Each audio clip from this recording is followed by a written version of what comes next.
ਸਤਿ ਸ਼੍ਰੀ ਅਕਾਲ ਜੀ। News Asia Punjabi ਦੇਖ ਰਹੇ ਹੋ ਤੁਸੀਂ ਤੇ ਮੈਂ ਹਾਂ ਕੁਲਵੰਤ ਸਿੰਘ। ਲੰਘੇ ਦਿਨੀ ਅਸੀਂ ਤੁਹਾਡੇ ਰੂਬਰੂ ਕੁਝ ਇੱਕ ਅਜਿਹੇ ਮਹਿਮਾਨ ਨੂੰ ਕਰਵਾਇਆ ਸੀ ਜਿਨ੍ਹਾਂ ਨੇ ਕੁਝ ਮਸ਼ੀਨਾਂ ਦੇ ਸੰਬੰਧੀ ਸਾਨੂੰ ਜਾਣਕਾਰੀ ਦਿੱਤੀ ਸੀ ਵੀ ਰੀੜ੍ਹ ਦੀ ਹੱਡੀ ਤੇ ਨਰਵਸ ਤੰਤਰ ਦੀਆਂ ਜਿਹੜੀਆਂ ਬਿਮਾਰੀਆਂ ਨੇ ਉਹ ਇੱਕ ਮਸ਼ੀਨ ਦੇ ਰਾਹੀਂ ਸੈਰਾਜਿਮ ਦੀ ਜਿਹੜੀ ਮਸ਼ੀਨ ਹੈ ਉਸ ਦੇ ਰਾਹੀਂ ਜਿਹੜੀਆਂ ਉਹ ਕਿਸ ਤਰ੍ਹਾਂ ਠੀਕ ਹੁੰਦੀਆਂ ਨੇ।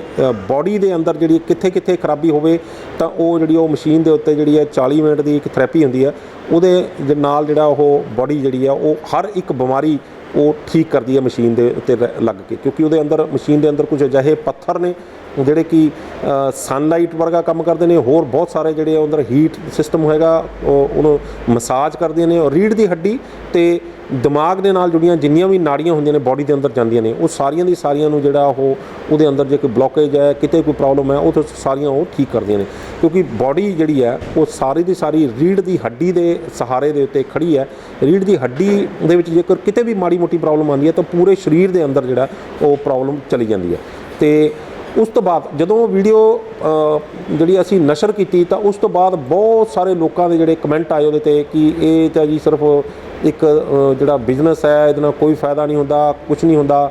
ਤਾਂ ਫਿਰ ਨਿਊਜ਼ ਏਸ਼ੀਆ ਪੰਜਾਬੀ ਨੇ ਇਸ ਚੀਜ਼ ਦੀ ਘੋਖ ਕੀਤੀ ਕਿ ਵਾਕਈ ਇਸ ਦਾ ਕੋਈ ਫਾਇਦਾ ਹੁੰਦਾ ਜਾਂ ਨਹੀਂ ਹੁੰਦਾ, ਅਤੇ ਜੇ ਹੁੰਦਾ ਤਾਂ ਉਹ ਕੌਣ ਲੋਕ ਨੇ ਜਿਨ੍ਹਾਂ ਨੂੰ ਇਸ ਚੀਜ਼ ਦਾ ਫਾਇਦਾ ਹੋਇਆ, ਅਤੇ ਜੇਕਰ ਫਾਇਦਾ ਹੋਇਆ ਤਾਂ ਉਹ ਕਿੰਨਾ ਕੁ ਹੋਇਆ, ਮਾਈਨਰ ਹੋਇਆ ਕਿ ਬਹੁਤ ਜ਼ਿਆਦਾ ਹੋਇਆ, ਕਿ ਕਿਹੋ ਜਿਹਾ ਫਾਇਦਾ ਹੋਇਆ ਜਿਹਦੇ ਨਾਲ ਇਹੋ ਜਿਹਾ ਵੀ ਫਾਇਦਾ ਹੋਇਆ ਜਿਹਦੇ ਨਾਲ ਜਿਹੜਾ ਕੋਈ ਡਾਕਟਰ ਸਾਰੇ ਪਾਸੋਂ ਹੱਥ ਖੜੇ ਕਰਕੇ ਹੋਣ ਅਤੇ ਉਹ ਮੁੜ ਕੇ ਕਹਿਤਾ ਹੋਵੇ ਵੀ ਹੁਣ ਤਾਂ ਲਿਜਾ ਕੇ ਸੇਵਾ ਕਰ ਲਓ, ਅਤੇ ਉਸ ਤੋਂ ਬਾਅਦ ਜਿਹੜਾ ਉਹਨਾਂ ਨੂੰ ਕੁਝ ਫਰਕ ਪਿਆ ਹੋਵੇ।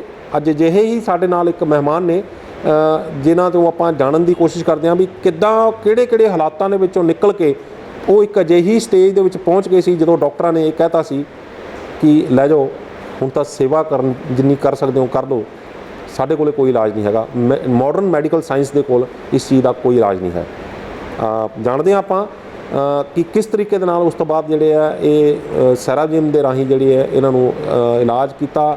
ਅੱਜ ਇਹ ਸਾਡੇ ਸਾਹਮਣੇ ਪੂਰੀ ਖੁਸ਼ ਤਬੀਅਤ ਦੇ ਵਿੱਚ ਜਿਹੜਾ ਸਾਡੇ ਨਾਲ ਪੂਰੀ ਜਾਣਕਾਰੀ ਦੇਣਗੇ ਅਤੇ ਕਿੱਦਾਂ ਇਹਨਾਂ ਨੂੰ ਫਾਇਦਾ ਹੋਇਆ ਆਪਾਂ ਇਹਨਾਂ ਤੋਂ ਜਾਣਦੇ ਹਾਂ। ਸਤਿ ਸ਼੍ਰੀ ਅਕਾਲ ਜੀ, ਕੀ ਨਾਮ ਹੈ ਜੀ ਆਂਟੀ ਤੁਹਾਡਾ?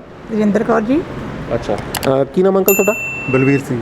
ਅੱਛਾ, ਥੋੜਾ ਆਪਣੇ ਬਾਰੇ ਦੱਸੋਗੇ ਵੀ ਕੀ ਨਾਮ, ਕਿੱਥੇ ਰਹਿੰਦੇ ਹੋ, ਕਿੰਨੀ ਉਮਰ ਹੈ, ਕੀ ਪਰਿਵਾਰ ਹੈ ਆਪਣਾ? ਅਸੀਂ ਦੀਪਨਗਰ ਰਹਿੰਦੇ ਹਾਂ ਜੀ, ਇੱਥੇ ਪਟਿਆਲੇ 'ਚ। ਉਮਰ ਮੇਰੀ 65 ਸਾਲ ਹੈ ਜੀ। ਹਾਂ। ਤੇ ਪਰਿਵਾਰ 'ਚ ਕੌਣ ਕੌਣ ਹੈ? ਪਰਿਵਾਰ 'ਚ ਬੇਟਾ ਬੇਟੀ ਆਪਣੇ ਘਰ ਆ, ਇੱਕ ਬੇਟਾ ਬੇਟੀ ਹੈ, ਨੂੰਹ ਹੈ, 2 ਪੋਤੇ ਨੇ ਜੀ। ਹਾਂਜੀ। ਅੱਛਾ, ਤੇ ਅੰਕਲ ਤੁਸੀਂ ਆਪਣੇ ਬਾਰੇ ਦੱਸੋਗੇ ਵੀ ਕੌਣ ਕਿੱਥੇ ਕੀ ਕੰਮ ਕਰਦੇ ਰਹੇ, ਕਿਤੇ ਇਹ ਪੂਰੀ ਉਮਰ ਕਿੱਦਾਂ ਤੁਹਾਡੀ ਜ਼ਿੰਦਗੀ ਲੰਘੀ ਹੈ? ਕਿਉਂਕਿ ਜਾਣਨਾ ਚਾਹਣਗੇ ਲੋਕੀ ਕਿ ਕਿਹੜੇ ਲੋਕ ਨੇ ਜਿਹੜੇ ਇੱਥੇ ਇਹ ਸਿਸਟਮ 'ਚ ਆਏ, ਕਿਉਂਕਿ ਲੋਕੀ ਕਹਿੰਦੇ ਨੇ ਵੀ ਇਹ ਤਾਂ ਜੀ ਅਨਪੜ੍ਹਾਂ ਵਾਲਾ ਕੰਮ ਹੈ ਅਤੇ ਇਹ ਕਿਸੇ ਨੂੰ ਪਤਾ ਨਹੀਂ ਹੋਣਾ ਤਾਂ ਚਲੇ ਗਏ ਹੋਣੇ। ਸਰ ਮੈਂ ਪੁਲਿਸ ਡਿਪਾਰਟਮੈਂਟ 'ਚ ਭਰਤੀ ਸੀਗਾ ਜੀ, ASI ਰਿਟਾਇਰ ਹਾਂ ਜੀ। ਮੈਂ ਦਫ਼ਤਰ 'ਚ ਵੀ ਰਿਹਾ ਜੀ, ਟ੍ਰੈਫਿਕ 'ਚ ਵੀ ਰਿਹਾ, ਥਾਣੇ 'ਚ ਵੀ ਰਿਹਾ ਜੀ, ਫਿੰਗਰਪ੍ਰਿੰਟ ਐਕਸਪਰਟ ਵੀ ਰਿਹਾ ਜੀ ਮੈਂ ਜ਼ਿਲ੍ਹੇ ਪਟਿਆਲੇ 'ਚ ਜੀ। ਯਾਨੀ ਕਿ ਸਾਇੰਟੀਫਿਕ ਢੰਗ ਨਾਲ ਪੂਰਾ ਤੁਹਾਨੂੰ ਪਤਾ ਹੈ? ਹਾਂਜੀ, ਅਤੇ ਰਿਟਾਇਰ ਵੀ ਮੈਂ ਆਪਣਾ ਫਿੰਗਰਪ੍ਰਿੰਟ 'ਚੋਂ ਹੀ ਹੋਇਆ ਜੀ। ਕੀ ਬਾਤ ਹੈ। ਮਤਲਬ ਦਰਸ਼ਕਾਂ ਦੀ ਜਾਣਕਾਰੀ ਤਾਂ ਦੱਸ ਦਈਏ ਕਿ ਫਿੰਗਰਪ੍ਰਿੰਟ ਜਿਹੜਾ ਇੱਕ ਹੁੰਦਾ ਫੋਰੈਂਸਿਕ ਸਾਇੰਸ ਦੇ ਨਾਲ ਸੰਬੰਧਿਤ ਹੁੰਦੀ ਹੈ, ਡਿਪਾਰਟਮੈਂਟ ਹੁੰਦਾ ਜਿਹੜਾ ਸਾਇੰਸ ਨੂੰ ਬਹੁਤ ਜ਼ਿਆਦਾ ਮੰਨਦਾ ਹੈਗਾ, ਅਤੇ ਜੇਕਰ ਉਹਦੇ ਵਿੱਚੋਂ ਰਿਟਾਇਰ ਹੋਣ ਤੋਂ ਬਾਅਦ ਇੱਥੇ ਆ ਕੇ ਇਲਾਜ ਕਰਵਾਇਆ ਅਤੇ ਇੱਥੋਂ ਠੀਕ ਹੋਏ ਨੇ, ਜ਼ਰੂਰ ਕਿਤੇ ਨਾ ਕਿਤੇ ਸਾਇੰਸ ਦੇ ਪਿੱਛੇ ਇਹਨਾਂ ਦੇ ਦਿਮਾਗ ਦੇ ਵਿੱਚ ਹੋਣੀ ਹੈ। ਅੱਛਾ ਆਂਟੀ, ਤੁਸੀਂ ਇਹ ਦੱਸੋ ਕਿ ਉਸ ਤੋਂ ਪਹਿਲਾਂ ਜਦੋਂ ਤੁਹਾਨੂੰ ਇਹ ਪ੍ਰੋਬਲਮ ਆਈ ਹੈ ਉਸ ਤੋਂ ਪਹਿਲਾਂ ਤੁਹਾਡਾ ਸਰੀਰ ਬਿਲਕੁਲ ਠੀਕ ਸੀ, ਕੋਈ ਪ੍ਰੋਬਲਮ ਤਾਂ ਨਹੀਂ ਸੀ? ਬਿਲਕੁਲ ਠੀਕ ਸੀ ਜੀ, ਬਿਲਕੁਲ ਠੀਕ। ਮੈਂ ਕਿਹਾ ਇੰਨਾ ਕੰਮ ਕਰਦੀ ਸੀ ਜਿੰਨਾ ਕਹਿ ਦਿਓ ਤੁਸੀਂ। ਬਿਲਕੁਲ ਕੋਈ ਐ ਨਹੀਂ ਸੀ, ਖੁਸ਼ਹਾਲ ਪਰਿਵਾਰ ਹੈ। ਕੋਈ ਘਰ 'ਚ ਕੋਈ ਇਹੋ ਜਿਹਾ ਹੋਵੇ ਵੀ ਤਣਾਅ ਹੋਇਆ ਜਾਂ ਬਹੂ ਨਹੀਂ ਚੰਗੀ, ਬੇਟਾ ਨਹੀਂ ਚੰਗਾ, ਜਾਂ ਪਰਿਵਾਰ ਦਾ ਕੋਈ ਮੁਖੀਆ ਜਿਹੜਾ ਉਹ ਨਹੀਂ। ਬਹੁਤ ਖੁਸ਼ਹਾਲ ਪਰਿਵਾਰ। ਇਹ ਨਹੀਂ ਪਤਾ ਵੀ ਕੀ ਹੋਇਆ, ਮੇਰੀ ਸਮਝ ਤੋਂ ਬਾਹਰ ਹੈ।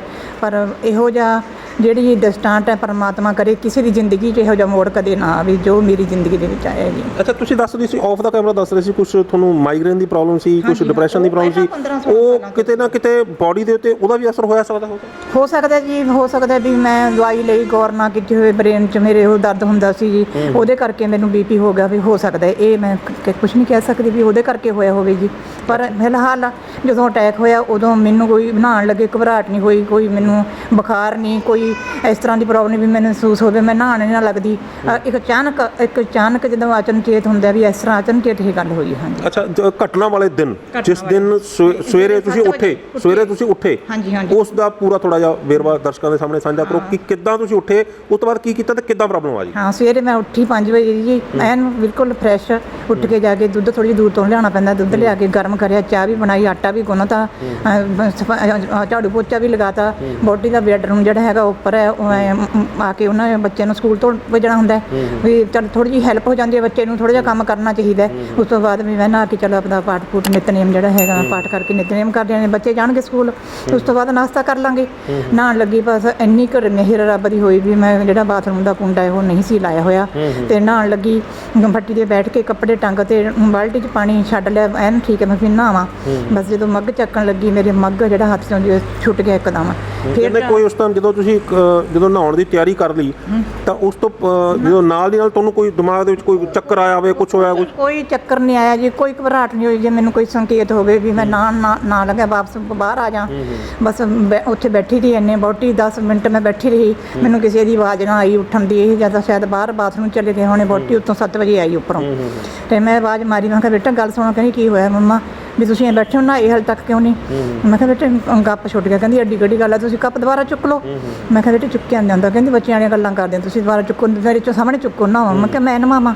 ਮੈਂ ਕਿਹਾ ਬੇਟੇ ਮੈਨੂੰ ਪਤਾ ਨਹੀਂ ਲੱਗ ਰਿਹਾ ਵੀ ਕੀ ਹੋ ਰਿਹਾ ਮੈਨੂੰ, ਵੀ ਮੇਰਾ ਪੈਰ ਵੀ ਨਹੀਂ ਹਿੱਲ ਰਿਹਾ, ਮੇਰਾ ਇੱਧਰ ਦਾ ਪੈਰ ਵੀ ਨਹੀਂ ਹਿੱਲ ਰਿਹਾ, ਜਿਹੜੀ ਬਾਂਹ ਹੈ ਮੇਰੀ ਐਂ ਕਿਉਂ ਹੋ ਰਹੀ ਹੈ। ਇੱਕਦਮ ਇਹ ਸੋਚੋ ਵੀ ਜਦੋਂ ਉਹ ਘਟਨਾ ਨਾਪੀ, ਜਿਹੜਾ ਆਪਣੀ ਬੋਡੀ ਦੀ ਸਕਿਨ ਹੈ, ਬੋਡੀ ਦਾ ਆਪਣੀ ਇਹ ਚੀਜ਼ ਹੈ, ਹੱਡ ਇੱਕ ਪਾਸੇ ਹੋ ਗਏ, ਤੇ ਜਿਹੜਾ ਮਾਸ ਹੈ ਆਪਾਂ ਜਿਵੇਂ ਚਾਦਰ ਪਾਉਂਦੇ ਹਾਂ ਕੱਪੜਾ ਧੋ ਕੇ ਸੁੱਕਣਾ ਤਾਂ ਉਹਦੇ 'ਚ ਪਾ ਦਈਏ ਆਪਾਂ ਤਾਰ 'ਤੇ, ਉਹ ਇਹੋ ਜਿਹਾ ਦਸਤਾਂਟ ਹੋਇਆ ਵੀ ਮੈਨੂੰ ਦੱਸਣ ਲੱਗੇ ਵੀ ਥੋੜ੍ਹਾ ਜਿਹਾ ਆਪਣੇ ਆਪ ਨੂੰ ਬਹੁਤ ਉਸੇ ਤਕਲੀਫ ਤੋਂ ਲੰਘਣਾ ਉਸ ਤਕਲੀਫ ਨੂੰ ਵਾਰ-ਵਾਰ ਆਪਾਂ ਰਿਪੀਟ ਕਰੀਏ, ਵਾਰ-ਵਾਰ ਦੱਸੀਏ, ਤੇ ਬਹੁਤ ਔਖੀ ਗੱਲ ਹੈ ਇਹ। ਕਿਉਂ ਵਾਰ-ਵਾਰ ਜੇ ਆਪਾਂ ਇੱਕ ਦੁੱਖ ਨੂੰ ਆਪਾਂ ਭੁਲਾ ਦਈਏ, ਭੁੱਲ ਜਾਂਦਾ ਉਸ ਤੋਂ ਬਾਅਦ ਫਿਰ ਆਪਾਂ ਉਸੇ ਕਰਨ ਨੂੰ ਯਾਦ ਹੁੰਦਾ ਵੀ ਇਹੋ ਜਿਹਾ ਟਾਈਮ ਮੇਰੀ ਜ਼ਿੰਦਗੀ 'ਚ ਆਇਆ ਸੀ, ਇਹੋ ਜਿਹਾ ਪਲ।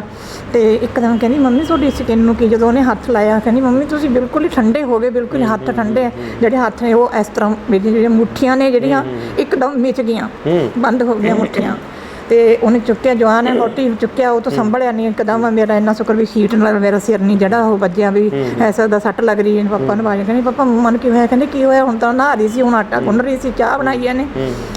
ਤੇ ਉਹਨਾਂ ਨੇ ਚੁੱਕਿਆ, ਬੇਟਾ ਵੀ ਆ ਗਿਆ, ਕਹਿੰਦਾ ਕੀ ਹੋਇਆ? ਮੈਂ ਕਿਹਾ ਬੇਟਾ ਮੈਨੂੰ ਹੁਣ ਵਾਰ-ਵਾਰ ਨਾ ਚੁੱਕੋ, ਵੀ ਵਾਰ-ਵਾਰ ਮੇਰੀ ਰੀੜ੍ਹ ਦੀ ਹੱਡੀ 'ਤੇ ਸੱਟ ਲੱਗੂਗੀ ਜਾਂ ਮੇਰਾ ਚੂੜਾ ਟੁੱਟ ਜਾਏਗਾ, ਤੁਸੀਂ ਮੈਨੂੰ ਕਿਤੇ ਨਾ ਕਿਤੇ ਲੈ ਕੇ ਚੱਲੋ। ਚੱਲ ਕਹਿੰਦਾ ਮੇਰਾ ਹੌਸਲਾ ਦੇਖੋ ਵੀ ਅੰਦਰੋਂ ਮੈਂ ਉਹਨਾਂ ਨੂੰ ਚੁੱਪ ਕਰਾ ਰਹੀ। ਮੈਂ ਕਿਹਾ ਰੋਣ ਦੀ ਨਹੀਂ ਗੱਲ, ਡਾਕਟਰ ਕੋਲ ਲੈ ਕੇ ਚੱਲੋ ਵੀ ਕੀ ਹੋਇਆ। ਤੇ ਸਾਰੇ ਗੁਆਂਢੀ ਨੇ ਜਿਹੜਾ ਸਾਡਾ ਮੁਹੱਲਾ ਇਕੱਠਾ ਹੋ ਗਿਆ ਵੀ ਇਹੋ ਜੀ ਬਾਹਾਂ ਚੱਕ ਦੇਖੀ ਜਾਣ ਸਾਰੇ, ਆ ਗਏ ਕੀ ਹੋ ਕੀ ਗਿਆ ਹੈ। ਡਾਕਟਰ ਕੋਲੇ ਆਏ, ਡਾਕਟਰ ਨੂੰ ਮੈਂ ਆਪ ਖੁਦ ਦੱਸਿਆ ਵੀ ਕਿਹੜੇ ਡਾਕਟਰ? ਆਪਣੇ ਪਹਿਲਾਂ ਇੱਥੇ ਕਿਹੜਾ ਡਾਕਟਰ ਜੀ? ਪਹਿਲਾਂ ਤਾਂ ਇੱਧਰ ਗਏ ਜੀ, ਆਪਣਾ ਪ੍ਰਾਈਵੇਟ ਗਏ ਸੀ, ਮਤਲਬ ਨੇੜੇ ਤੇੜੇ ਹਾਂ ਡਾਕਟਰ ਕਹਿੰਦਾ ਜੀ ਮੇਰੇ ਵਾਸਤੇ ਤਾਂ ਕੰਮ ਹੈ ਨਹੀਂ। ਹਾਂ ਤੁਸੀਂ ਕਿਸੇ ਚੰਗੇ ਡਾਕਟਰ ਮੈਂ ਤੁਹਾਡੇ ਕੋਲ ਹੀ ਆਉਣਾ। ਤੇ ਚਲੋ ਜੀ ਹੋ ਗਿਆ। ਡਾਕਟਰ ਨੂੰ ਤੁਹਾਨੂੰ ਪਤਾ ਵੀ ਕੋਲੇ ਪੈਸਾ ਹੈ ਚਾਹੇ ਨਹੀਂ ਹੈਗਾ, ਚਾਹੇ ਆਪਾਂ ਨੇ ਉੱਥੇ ਐਡਮਿਟ ਤਾਂ ਮਰੀਜ਼ ਨੂੰ ਕਰਾਣਾ ਹੈ।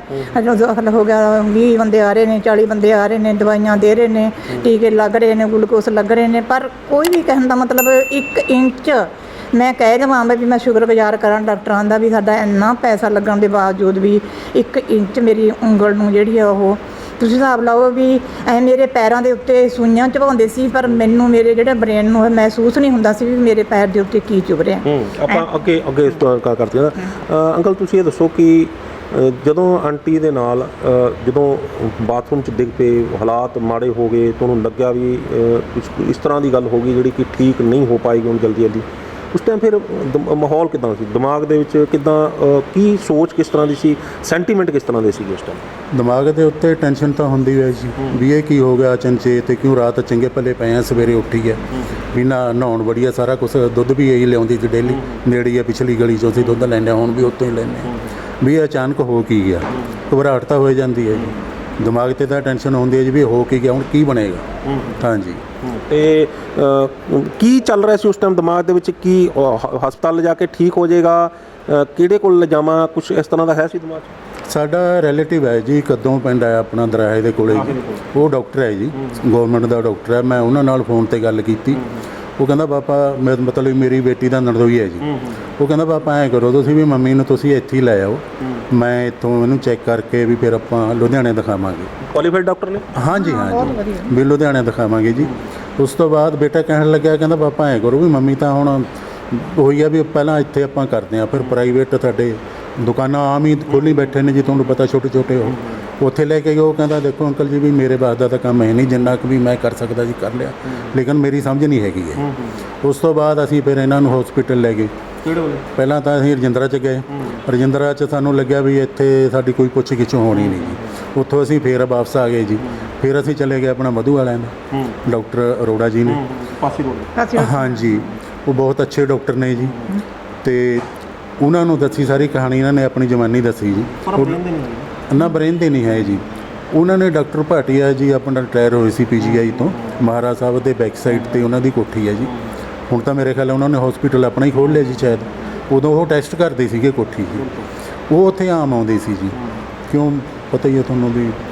ਉਹਨਾਂ ਨਾਲ ਗੱਲ ਕੀਤੀ ਡਾਕਟਰ ਨੇ, ਉਹ ਆਏ, ਉਹਨਾਂ ਨੇ ਆ ਕੇ ਕਾਫੀ ਦੇਰ ਮਤਲਬ ਇਹਨਾਂ ਦਾ ਉਹ ਕਹਿੰਦੇ ਵੀ ਕੋਠੀ ਲੈ ਕੇ ਆਓ। ਉੱਥੇ ਲੈ ਗਿਆ ਬੇਟਾ ਨਾਲ, ਮੈਂ ਤਾਂ ਗਿਆ ਨਹੀਂ। ਉਹਨਾਂ ਨੇ ਟੈਸਟ ਕੀਤਾ, 2-3 ਘੰਟੇ ਲਾਤੇ ਜੀ, ਬਸ ਕੱਲਾ ਸਾਰੀ ਉਹ। ਫਿਰ ਉਹ ਕਹਿੰਦੇ ਵੀ ਕੁਛ ਜਿਹੜੀਆਂ ਨਾੜਾਂ ਨੇ ਉਹ ਬਲੌਕ ਹੋ ਗਈਆਂ, ਕੁਛ ਸਲੋ ਹੋ ਗਈਆਂ, ਵੀ ਇਹ ਟ੍ਰੀਟਮੈਂਟ ਚੱਲੂਗਾ ਤੁਹਾਡਾ, ਵੀ ਠੀਕ ਹੋ ਜਾਣਗੇ। ਉਸ ਤੋਂ ਬਾਅਦ ਉੱਥੇ ਅਸੀਂ ਐਡਮਿਟ ਹੋ ਗਏ ਮਧੂ 'ਚ। ਹਾਂਜੀ, ਅਤੇ ਉਹ ਡਾਕਟਰ ਸਾਹਿਬ ਆਉਂਦੇ ਸੀ, ਰਾਊਂਡ ਲਾਉਂਦੇ ਸੀ ਉਹ। ਉਸ ਤੋਂ ਬਾਅਦ ਅਸੀਂ ਕਾਫੀ ਦਿਨ ਉੱਥੇ ਐਡਮਿਟ ਰਹੇ। ਟੈਸਟ ਦਾ ਤਕਰੀਬਨ ਡੇਲੀ ਹੁੰਦੇ ਸੀਗੇ ਜੀ, ਹਰ ਰੋਜ਼ ਸਾਰੇ ਕਾਸੇ ਦੇ ਜੋ ਵੀ ਹੈਗਾ ਜੀ। ਉਸ ਤੋਂ ਬਾਅਦ ਮੈਂ ਇਹਨੂੰ ਪੁੱਛਿਆ, ਮਹਾ ਵੀ ਕੋਈ ਆਰਾਮ ਪਿਆ ਕੋਈ? ਇਹ ਕਹਿੰਦੇ ਵੀ ਫਿਲਹਾਲ ਤਾਂ ਮੈਨੂੰ ਕੋਈ ਪਿਆ ਨਹੀਂ। ਤੇ ਆਰਾਮ ਨਹੀਂ ਆਇਆ।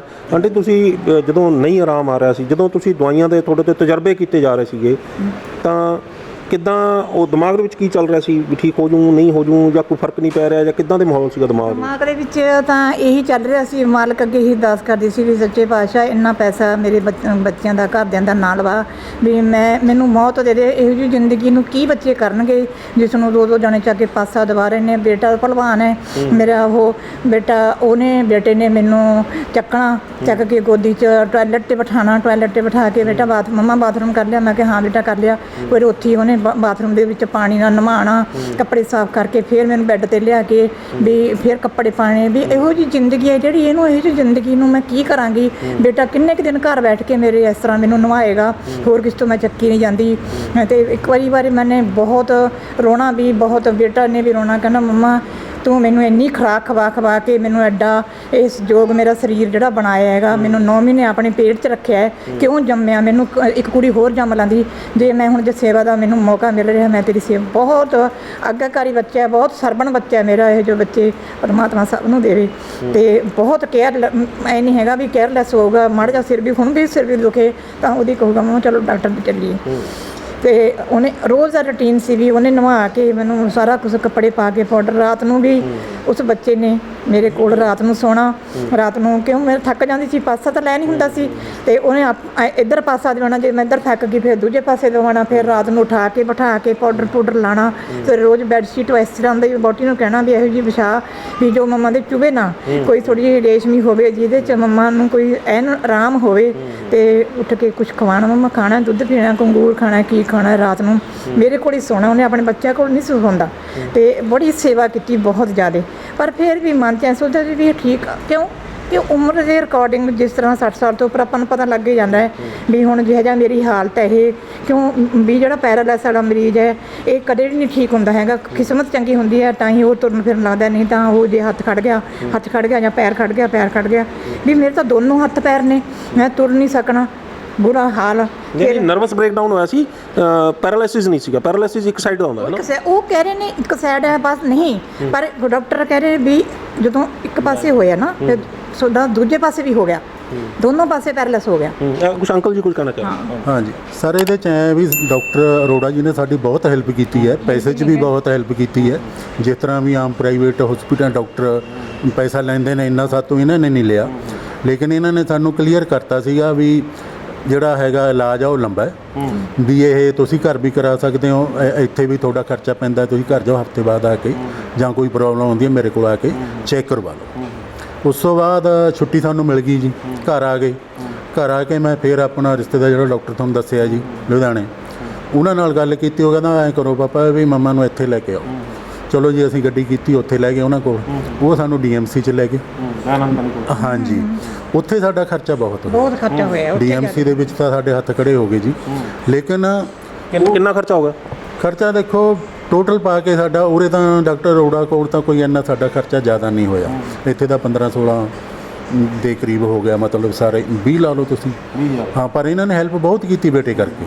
ਉਹ ਡਾਕਟਰ ਜਗਵੀਰ ਜੀ ਵੀ ਇੱਥੇ ਆਉਂਦੇ ਸੀ, ਉਹ ਸਰਜਰੀ ਵਾਲੇ ਜਿਹੜੇ ਪਹਿਲਾਂ ਰਜਿੰਦਰਾ 'ਚ ਸੀਗੇ, ਉਹ ਇੱਥੇ ਕੰਮ ਕਰਦੇ ਸੀ, ਇਹਨਾਂ ਨਾਲ ਕੰਟੈਕਟ ਸੀਗਾ।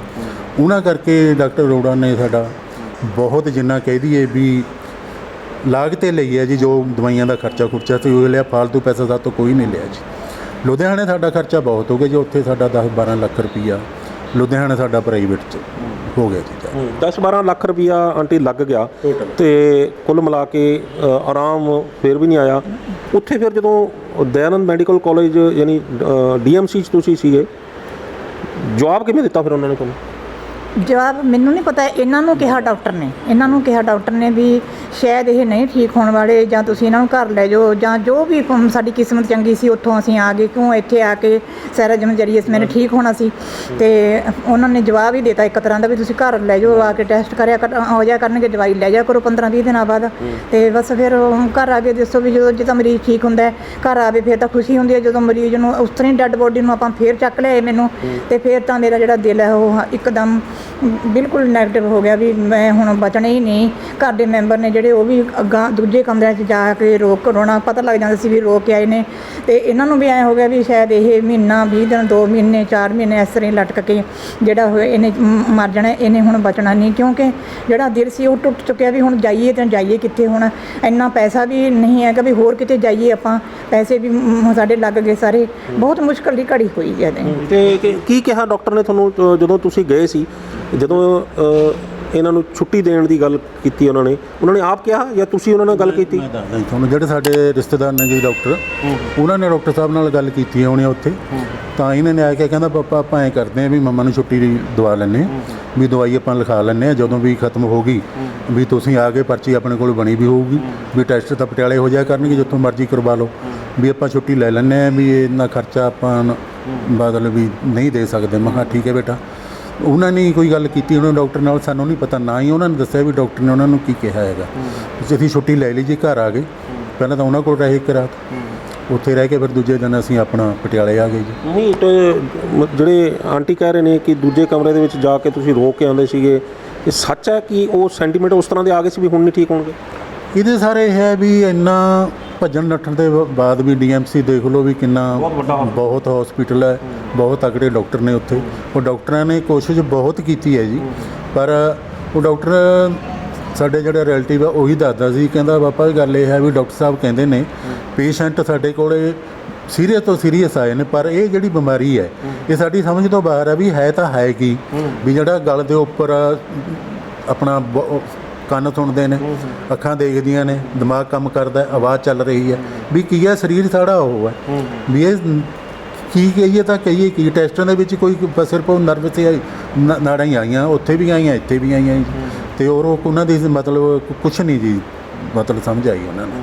ਚਲੋ, ਤੇ ਇਹ ਤਾਂ ਸੀਗਾ ਡਾਕਟਰ ਨੇ ਤੁਹਾਨੂੰ ਕਹਿਤਾ, ਤੁਸੀਂ ਲੈ ਵੀ ਆਏ ਘਰੇ ਆ ਕੇ ਤੁਸੀਂ ਫਿਰ ਆ ਕੇ ਇੱਕ ਵਾਰੀ ਤਾਂ ਹਿੰਮਤ ਹਾਰ ਗਏ ਕਿ ਕੰਮ ਖਰਾਬ ਹੋ ਗਿਆ। ਕਿੰਨੇ ਦਿਨ ਤੁਸੀਂ ਇਸੇ ਤਰ੍ਹਾਂ ਪਏ ਰਹੇ ਫਿਰ ਘਰੇ ਆ ਕੇ ਵੀ 2-3 ਮਹੀਨੇ ਇਸ ਤਰ੍ਹਾਂ ਹੀ ਪਏ ਰਹੇ ਜੀ ਘਰੇ। ਬਸ ਦਵਾਈ ਲਿਆਇਆ ਕਰੀਏ, ਟੈਸਟ ਕਰਾਇਆ ਕਰੀਏ, ਇੰਨੀਆਂ ਗੋਲੀਆਂ ਹਫ਼ਤਾ 7 ਗੋਲੀਆਂ ਸਵੇਰੇ 7 ਗੋਲੀਆਂ ਸਵੇਰੇ, ਬੇਟੇ ਨੇ ਨਮਾਉਣਾ, ਸਿਸਟਮ ਚੱਲਦਾ ਰਿਹਾ ਬਸ ਜ਼ਿੰਦਗੀ ਦਾ। ਜਿਵੇਂ ਵੀ ਜਿੰਨਾ ਚੱਕਰ ਜਦੋਂ ਖਤਮ ਹੋਊਗਾ ਉਹਦੀ ਪਰਮਾਤਮਾ ਲੈ ਕੇ ਜਾਊਗਾ। ਅਟੈਕ ਹੋਣ ਤੋਂ ਬਾਅਦ ਕਿੰਨੇ ਮਹੀਨੇ ਤੁਹਾਨੂੰ ਜਿਹੜਾ ਤਜਰਬੇ ਹੁੰਦੇ ਰਹੇ, ਘਰੇ ਪਏ ਰਹੇ, ਕਿੰਨਾ ਮਹੀਨੇ ਰਹੇ ਤੁਹਾਨੂੰ? 4-5 ਮਹੀਨੇ ਤਾਂ ਲੱਗੇ ਗਏ ਜੀ। ਫਿਰ ਆਇਆ ਸੈਂਟਰ ਤਾਂ 4-5 ਮਹੀਨੇ ਤਾਂ ਇਸ ਤਰ੍ਹਾਂ ਤੋਂ ਇੱਥੇ ਲੱਗ ਗਿਆ, ਮਹੀਨਾ 1.5 ਮਹੀਨਾ ਉੱਥੇ ਲੱਗ ਗਿਆ, 2-3 ਮਹੀਨੇ ਘਰੇ ਰਹੇ। ਫਿਰ ਇਸ ਤੋਂ ਬਾਅਦ ਫਿਰ ਤਾਂ ਸੈਰਾ ਜਿਮ ਨਾਲ ਤਾਂ ਫਿਰ ਜੁੜਿਆ ਬਾਅਦ 'ਚ। ਉਸ ਤੋਂ ਬਾਅਦ ਤੇ ਫਿਰ ਜਦੋਂ ਸਾਰੇ ਪਾਸੋਂ ਹਾਰ ਗਏ, ਘਰੇ ਵੀ ਇਲਾਜ ਕਰਕੇ ਦੇਖ ਲਿਆ, ਕੁਝ ਝਾੜੇ ਫੂਕੇ ਵੀ ਕਰਾਏ ਹੋਣੇ, ਮਤਲਬ ਗੁਰਦੁਆਰੇ ਮੰਦਰਾਂ 'ਚ ਮੱਥੇ ਟੇਕੇ ਹੋਣੇ ਵੀ, ਹੈ ਨਾ? ਠੀਕ ਹੈ, ਗੁਰਦੁਆਰੇ ਦਾ ਗੁਰੂ ਘਰ ਨਾਲ ਜੁੜੇ ਹੋਏ ਆ। ਬਾਕੀ ਅਸੀਂ ਇਹਨਾਂ ਝਾੜ ਭੁੱਖਿਆਂ ਨੂੰ ਤਾਂ ਅਸੀਂ ਸਮਝਦੇ ਨਹੀਂ ਕੁਛ, ਸਾਰੇ ਧਰਮਾਂ ਨੂੰ ਮੰਨਦੇ ਆ, ਇਹੋ ਜਿਹੀ ਨਹੀਂ ਗੱਲ, ਪਰ ਇਹਨਾਂ 'ਚ ਵਿਸ਼ਵਾਸ ਨਹੀਂ, ਵਿਸ਼ਵਾਸ ਮੰਨਦੇ ਹਾਂ। ਪੁੱਛ ਲਓ, ਮੈਂ ਦੱਸਦਾ। ਫਤਿਹਗੜ੍ਹ ਸਾਹਿਬ ਕੋਲ ਕੋਈ ਆਰਮੀ ਚੋਂ ਰਿਟਾਇਰ ਹੋਇਆ ਵਾ ਜੀ, ਉਹ ਕਹਿੰਦੇ ਇੰਜੈਕਸ਼ਨ ਲਾਉਂਦਾ ਵੀ ਇਹ ਬਿਮਾਰੀਆਂ ਦੇ। ਅਸੀਂ ਉੱਥੇ ਵੀ ਲੈ ਕੇ ਗਏ ਜੀ, ਹਸਪੀਟਲ ਜਾਣ ਤੋਂ ਪਹਿਲਾਂ ਨਾ ਦੱਸੀ ਗਿਆ ਹਾਂ ਜੀ, ਉਹ ਜਿੱਥੇ ਕਹੀ ਗਿਆ ਜੀ ਇੰਜੈਕਸ਼ਨ ਵੀ ਲਵਾਇਆ, ਲੇਕਿਨ ਸਾਨੂੰ ਉਹ ਇੰਜੈਕਸ਼ਨ ਨਾਲ ਵੀ ਫਰਕ ਨਹੀਂ ਪਿਆ। ਲੇਕਿਨ ਲੋਕ ਜਿਹੜੇ ਉੱਥੇ ਬੈਠੇ ਸੀ ਉਹਨਾਂ ਨੂੰ ਅਸੀਂ ਪੁੱਛਿਆ, ਉਹ ਕਹਿੰਦੇ ਜੀ ਇੱਥੇ ਤਾਂ ਬਹੁਤ ਠੀਕ ਹੁੰਦੇ ਨੇ, ਲੇਕਿਨ ਸਾਨੂੰ ਕੋਈ ਫਰਕ ਨਹੀਂ ਪਿਆ ਜੀ ਉੱਥੋਂ। ਤੁਸੀਂ ਸਾਰੇ ਪਾਸੋਂ ਹਾਰ ਗਏ। ਹਾਂ ਜੀ, ਕੋਈ ਅਸੀਂ ਝਾੜਾ ਫੂਸ ਕੁਛ ਨਹੀਂ ਕਰਾਇਆ ਜੀ, ਕੁਛ ਨਹੀਂ, ਨਾ ਹੀ ਅਸੀਂ ਨਾ ਮਤਲਬ ਮੰਨਤਾਂ ਤਾਂ ਮੰਨੀ ਹੋਣੀਆਂ ਗੁਰਦੁਆਰਾ ਸਾਹਿਬ ਜਾ ਕੇ ਠੀਕ ਹੋ ਜਾਏ ਪਰਮਾਤਮਾ ਨੇ। ਕਹਿੰਦੇ ਜੀ ਠੀਕ ਹੋ ਜਾਣ, ਵੀ ਅਸੀਂ ਦੇਖ ਕਰਾਵਾਂਗੇ, ਆਹ ਕਰਾਂਗੇ, ਉਹ ਕਰਾਂਗੇ। ਇਹ ਤਾਂ ਸਾਰੇ ਤੁਹਾਨੂੰ ਪਤਾ ਹੀ ਗੱਲ ਆ, ਜਿਹੜੇ ਆਪਣੇ ਜਿਸ ਤਰ੍ਹਾਂ ਪਟਿਆਲੇ ਮਹਾਰਾਣੇ ਆਪਣਾ ਮਾਤਾ ਕਾਲੀ ਦਾ ਮੰਦਿਰ ਹੈਗਾ, ਗੁਰਦੁਆਰਾ ਦੁਖਣਾ ਸਾਹਿਬ ਹੈਗੇ, ਸਾਰੇ ਬੰਦਾ ਜਾ ਕੇ ਅਗਲਾ ਕਰਦਾ ਹੀ ਵੀ ਠੀਕ ਹੋ ਜਾਣਾ, ਅਸੀਂ ਸਾਰੇ ਪਾਸੇ ਆ ਕੇ ਮੱਥਾ ਟੇਕਾਂਗੇ। ਚਲੋ, ਤੇ ਅੰਤ ਵਿੱਚ ਜਾ ਕੇ ਫਿਰ ਇਹ ਸਾਰਾ ਜਿਮ ਦੇ ਬਾਰੇ ਕਿਹਨੇ ਜਾਣਕਾਰੀ ਦਿੱਤੀ? ਇਹਦੇ ਵਿੱਚ ਸਾਡੇ ਪਿੰਡ ਦੀ ਕੁੜੀ ਸਾਡੇ ਗੁਆਂਢ 'ਚ ਹੀ ਹੈ ਜੀ, ਬੈਕ ਸਾਈਡ ਤੇ। ਉਹਨੂੰ ਮਤਲਬ ਵੀ ਪਥਰੀਆਂ ਸੀਗੀਆਂ ਜੀ, ਮਤਲਬ ਕਿਡਨੀ 'ਚ ਜਾਂ ਉਹਦੇ ਚੋਂ ਕਿਡਨੀ ਚ ਸੀ, ਪਤਾ ਨਹੀਂ ਕਿੱਥੇ ਨਹੀਂ, ਉਹ ਮਤਲਬ ਉਹਨੂੰ ਪਥਰੀਆਂ ਦੀ ਪ੍ਰੋਬਲਮ ਨਹੀਂ ਸੀਗੀ ਜੀ। ਤੇ ਉਹ ਇੱਥੇ ਸਰਹੰਦ ਰੋਡ ਆਪਣੇ ਜਿੱਥੇ ਪੈਟਰੋਲ ਪੰਪ ਹੈ ਉਹਨਾਂ ਦੇ ਪਰਲੇ ਪਾਸੇ ਸੈਂਟਰ ਸੀਗਾ ਜੀ।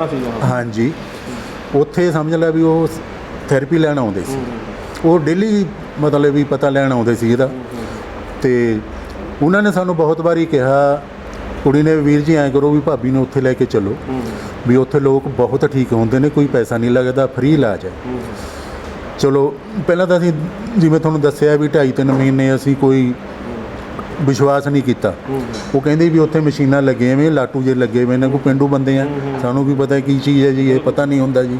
ਚਾਹੇ ਆਪਾਂ ਬਾਹਰ ਸ਼ਹਿਰਾਂ 'ਚ ਵੀ ਆ ਗਏ, ਜੋ ਵੀ ਹੈ, ਵੀ ਲਾਟੂ ਲੱਗੇ ਹੋਏ ਨੇ, ਉਹ ਜਾਗਦੇ ਨੇ ਜੀ। ਉਹਨਾਂ 'ਤੇ ਪਹਿਲਾਂ ਨੋਰਮਲ ਮੈਨੂਅਲ ਮਸ਼ੀਨਾਂ ਹੁੰਦੀਆਂ ਸੀ, ਉਹ ਚੱਕ ਕੇ ਥੈਰੇਪੀ ਦਿੰਦੇ ਹੁੰਦੇ ਸੀ, ਚੱਕ ਕੇ ਉਹ ਅੱਗੇ ਪੁਆਇੰਟ ਕਰਨਾ, ਅੱਗੇ ਕਰਨਾ, ਉਹ ਮਸ਼ੀਨਾਂ ਸੀ ਜੀ ਉੱਥੇ। ਬਾਕੀ ਆਟੋਮੈਟਿਕ ਬਾਅਦ 'ਚ ਆਈਆਂ।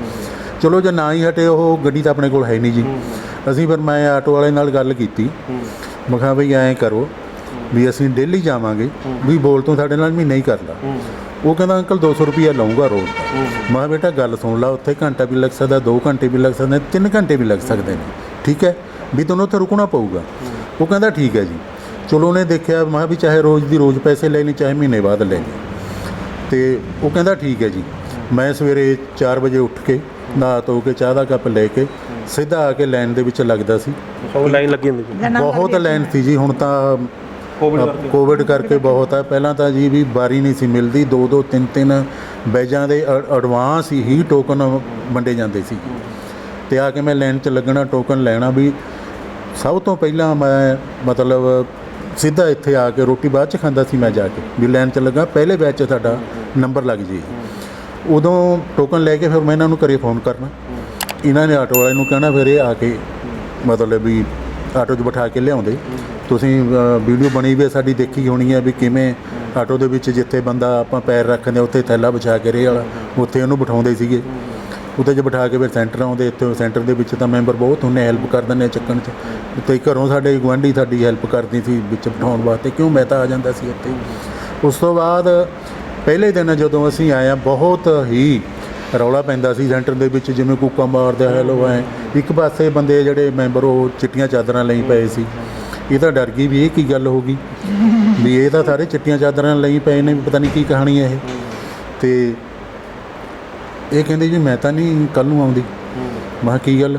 ਕਹਿੰਦੇ ਇੱਥੇ ਤਾਂ ਬੰਦੇ ਆ ਦੇਖੋ ਵੀ ਇਹ ਤਾਂ ਮਰ ਜਾਣਗੇ ਬੰਦੇ, ਚਿੱਟੀਆਂ ਚਾਦਰਾਂ ਲਈ ਪਏ। ਮੈਂ ਕਿਹਾ ਵੀ ਨਹੀਂ, ਇਹ ਚਿੱਟੀਆਂ ਚਾਦਰਾਂ ਤਾਂ ਇਹ ਮਤਲਬ ਇਹਨਾਂ ਦਾ ਰੂਲ ਹੈ ਵੀ ਥੱਲੇ ਵੀ ਚਿੱਟੀ ਚਾਦਰ ਵਿਛਾਉਣੀ ਹੈ, ਉੱਪਰ ਵੀ ਸੂਤੀ ਚਾਦਰ ਵਿਛਾਉਣੀ ਹੈ, ਮਤਲਬ ਲੈਣੀ ਹੈ।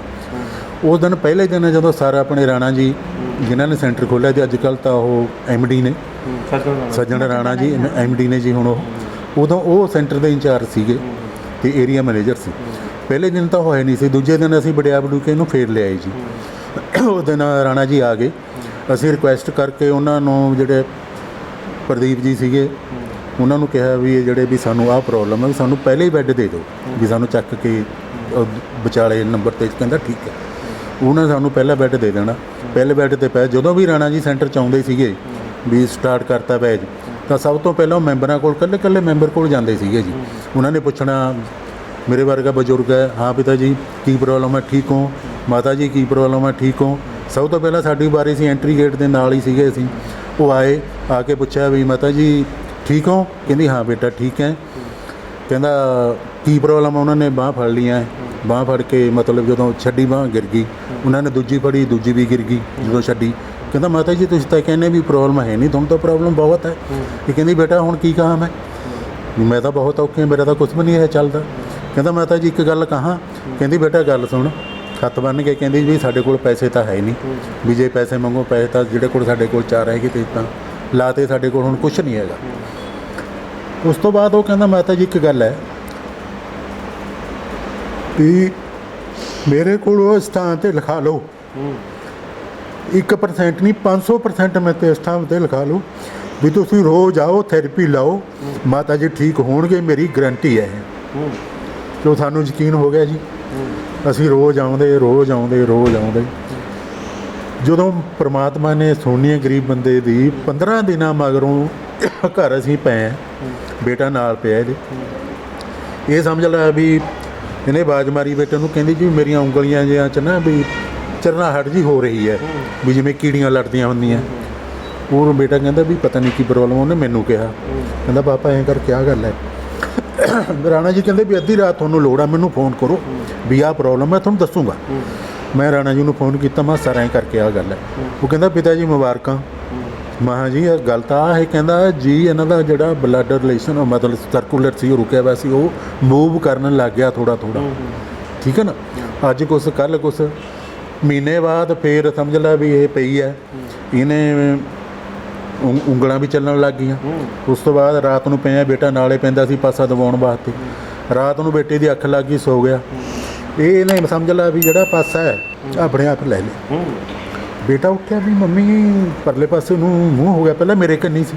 ਕਹਿੰਦਾ ਮੰਮੀ ਪਾਪਾ ਆਇਆ ਸੀ ਮਤਲਬ ਹੁਣ ਕਹਿੰਦਾ ਨਾ ਵੀ ਮੈਂ ਆਪ ਲਿਆ ਗਿਆ। ਇਹ ਕਹਿੰਦਾ ਝੂਠੀ, ਲੈ ਕੇ ਦਿਖਾ। ਇਹਨੇ ਦੁਬਾਰਾ ਪਾਸਾ ਲਿਆ ਤਾਂ ਦੁਬਾਰਾ ਵੀ ਲੈ ਲਿਆ ਵੀ ਮਤਲਬ ਫੇਰ ਅਸੀਂ ਸਾਰਾ ਟੱਬਰ ਰੋਇਆ ਜੀ ਖੁਸ਼ੀ ਦੇ ਵਿੱਚ ਵੀ ਆ ਜਿਹੜੀ ਮਾਲਕ ਨੇ ਸਾਡੀ ਸੁਣ ਲਈ।